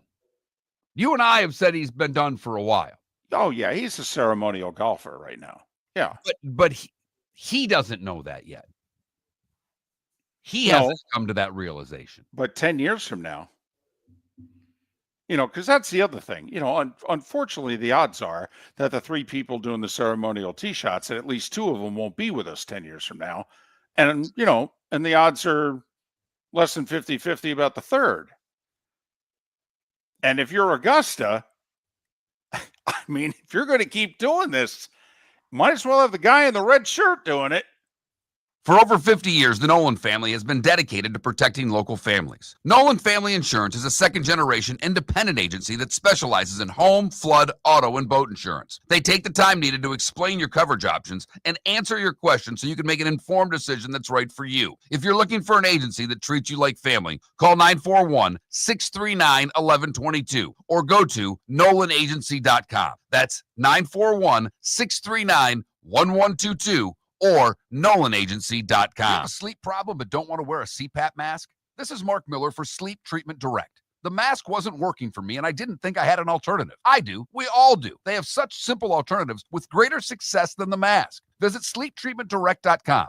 That's sleeptreatmentdirect.com. And if you are like me and your CPAP machine isn't working for you, it's time for a change. Call 239-444-1741. That's 239-444-1741. Sleep Treatment Direct. Sleep safe and sound. We've got a text message for Dr. Dollar. A few of my friends are taking daily Cialis or Viagra. What are the benefits and how much does it cost? Great question. Cialis, tadalafil, and Viagra, sildenafil are game changer for men who want better performance, stamina, and confidence. They improve blood flow, support long-lasting performance, and help you feel like yourself again. And the best part, at Revitalize Clinic, we make it affordable. Less than $1 per pill. No overpriced prescription, no hassle, just real results, American-made, at the best prices in town. Plus, with early hours starting at 5:30 in the morning, we fit your schedule. Take control of your health today. Call Revitalize Clinic at 239-277-5770. Visit revitalizelounge.com or text Dr. Dollar directly at 239-980-2302.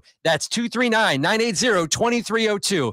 Get results. Get confidence. Revitalize Clinic, because every man deserves to perform at his best without breaking the bank. Text Dr. Dollar now at 239-980-2302. This is Miller and Moulton.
So they passed the overtime rule, but they're going to keep it at 10 minutes.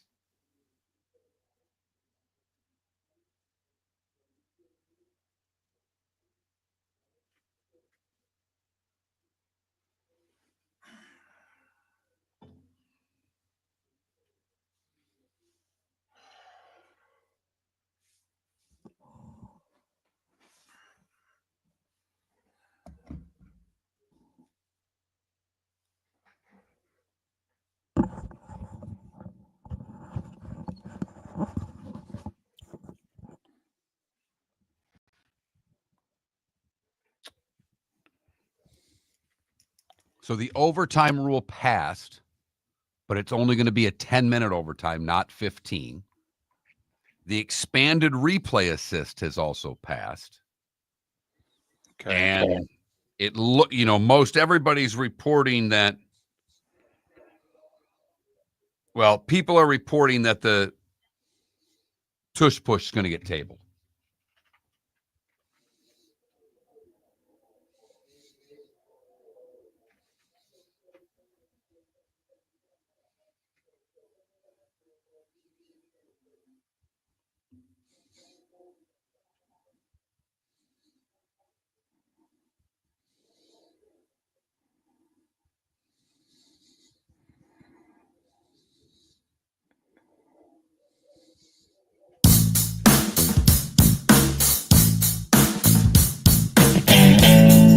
Welcome back to Miller and Moulton. Text the guys what's in your mind at 21,000. That's 21000. And now, here's David Moulton.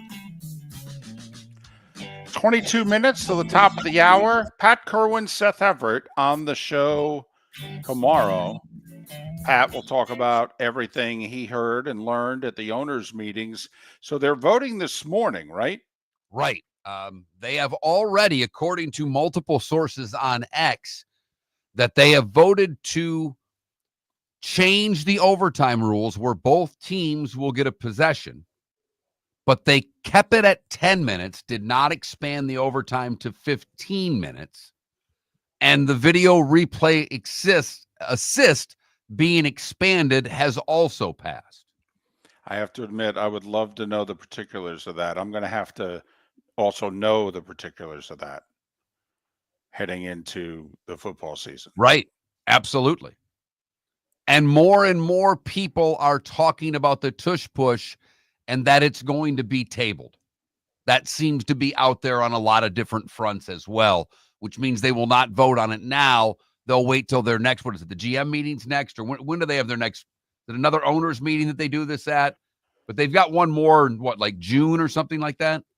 Sounds about right. Usually they go to the desert somewhere, either Arizona or California, and they do one. They do one in Florida, and then they do one out in the desert somewhere.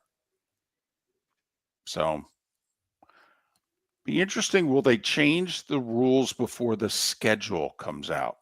I don't know if that's even relevant, but the NFL does their schedule now around the second week of May. I mean, you could certainly change the rules after that, but I'm wondering if, because usually lately, the league's done with their business after they release the schedule.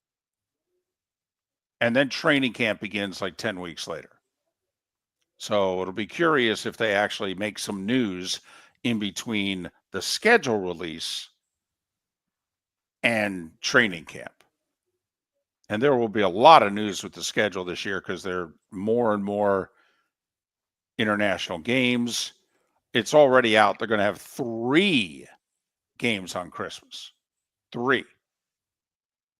I mean, yeah, 2 on Netflix and 1 on Prime, right? That's right. The way I read that. Right. I'm guessing Netflix will get the afternoon games. Right. And then Prime will get their normal spot Thursday night. But, I mean, come on. How is this not just a double barrels you-know-what at the NBA? It worked last year, and when it worked, they doubled down.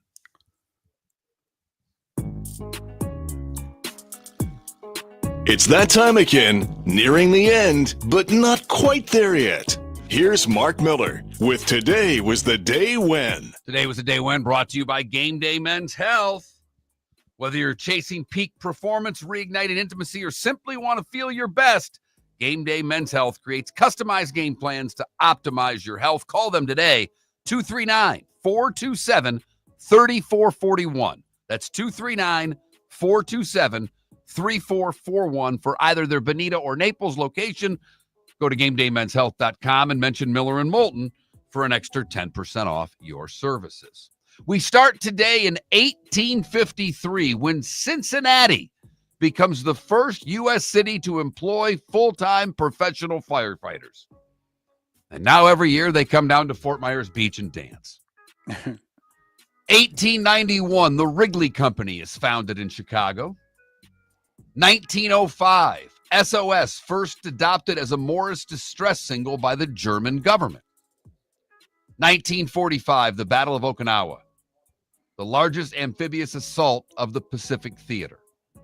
Today in 1948, the Big Bang Theory was proposed in the scientific journal Physical Review. 1963, David, a big day on ABC, the premiere episode of General Hospital. I think it was also on NBC, the premiere of The Doctors. Yes, but right, I know. GH was the big one. Bigger deal, I know. Today in 1969, the Seattle Pilots trade a little-known minor league outfielder to Kansas City for 2 prospects. That little-known outfielder was Lou Piniella. He would be the American League Rookie of the Year.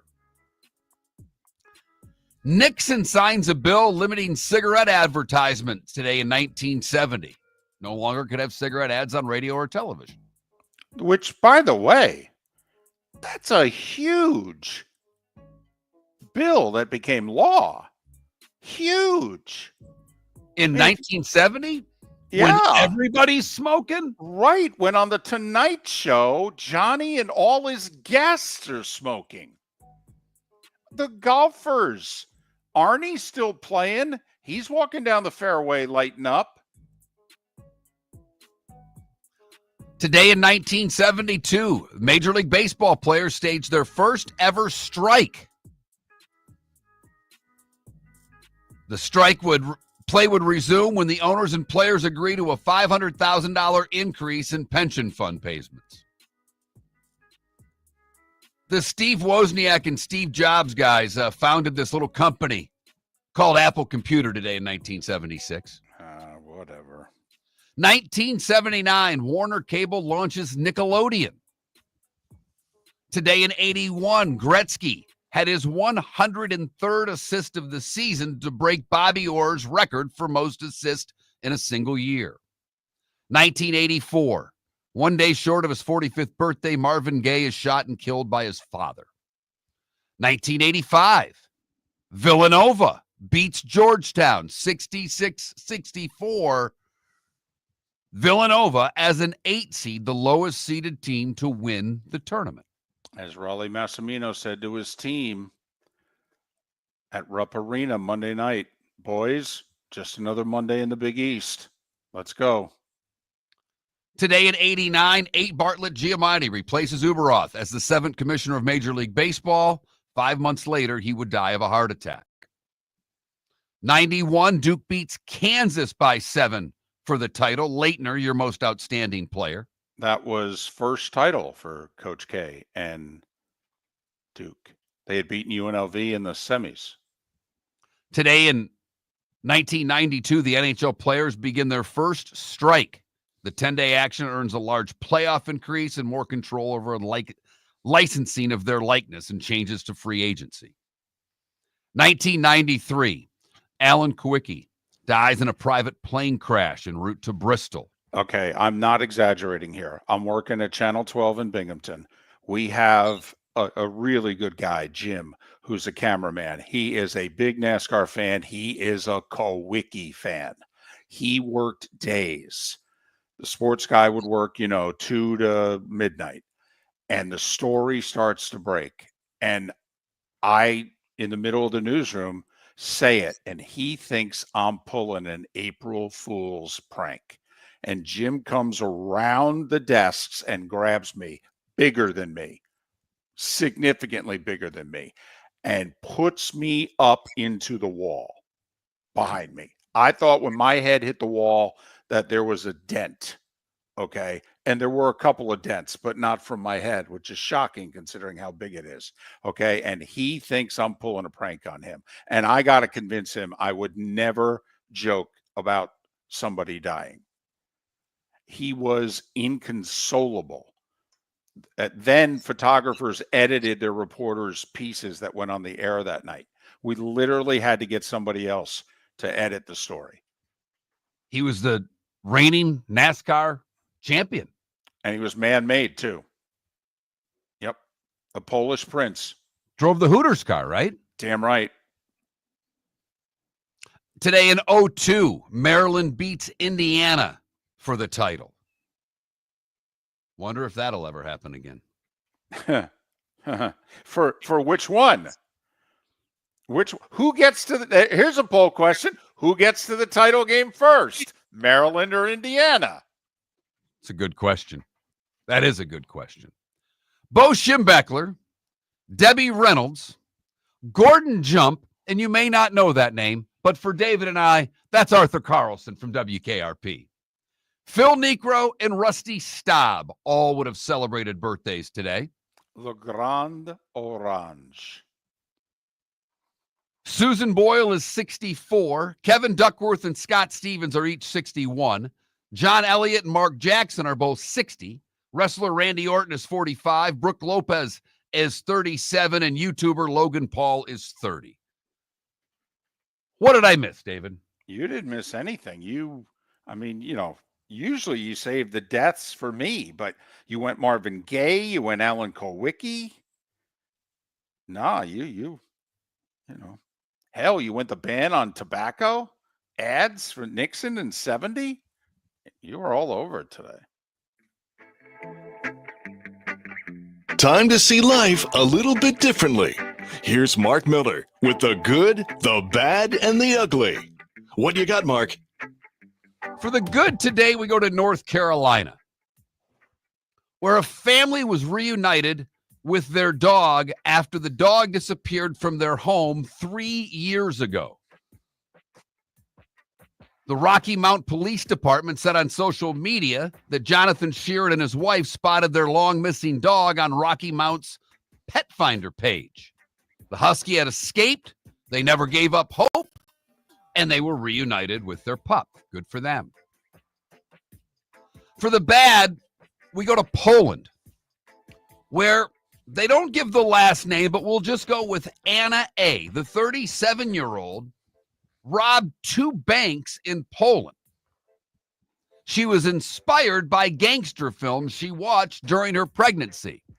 So while at 8 months pregnant, she robbed not 1, but 2 banks. Huh.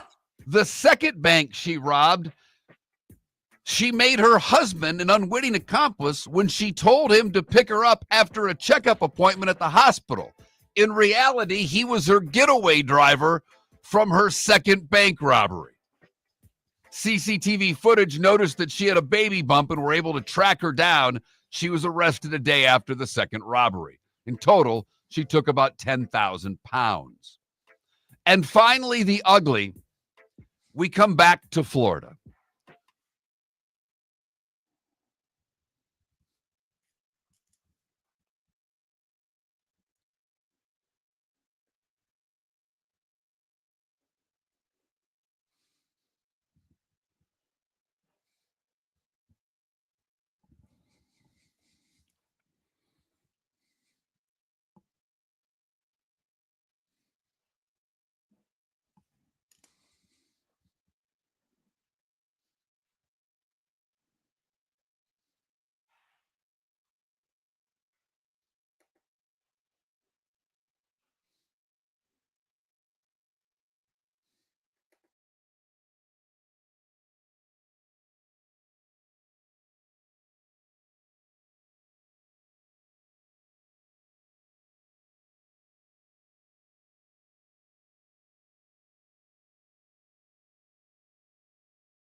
Looky there.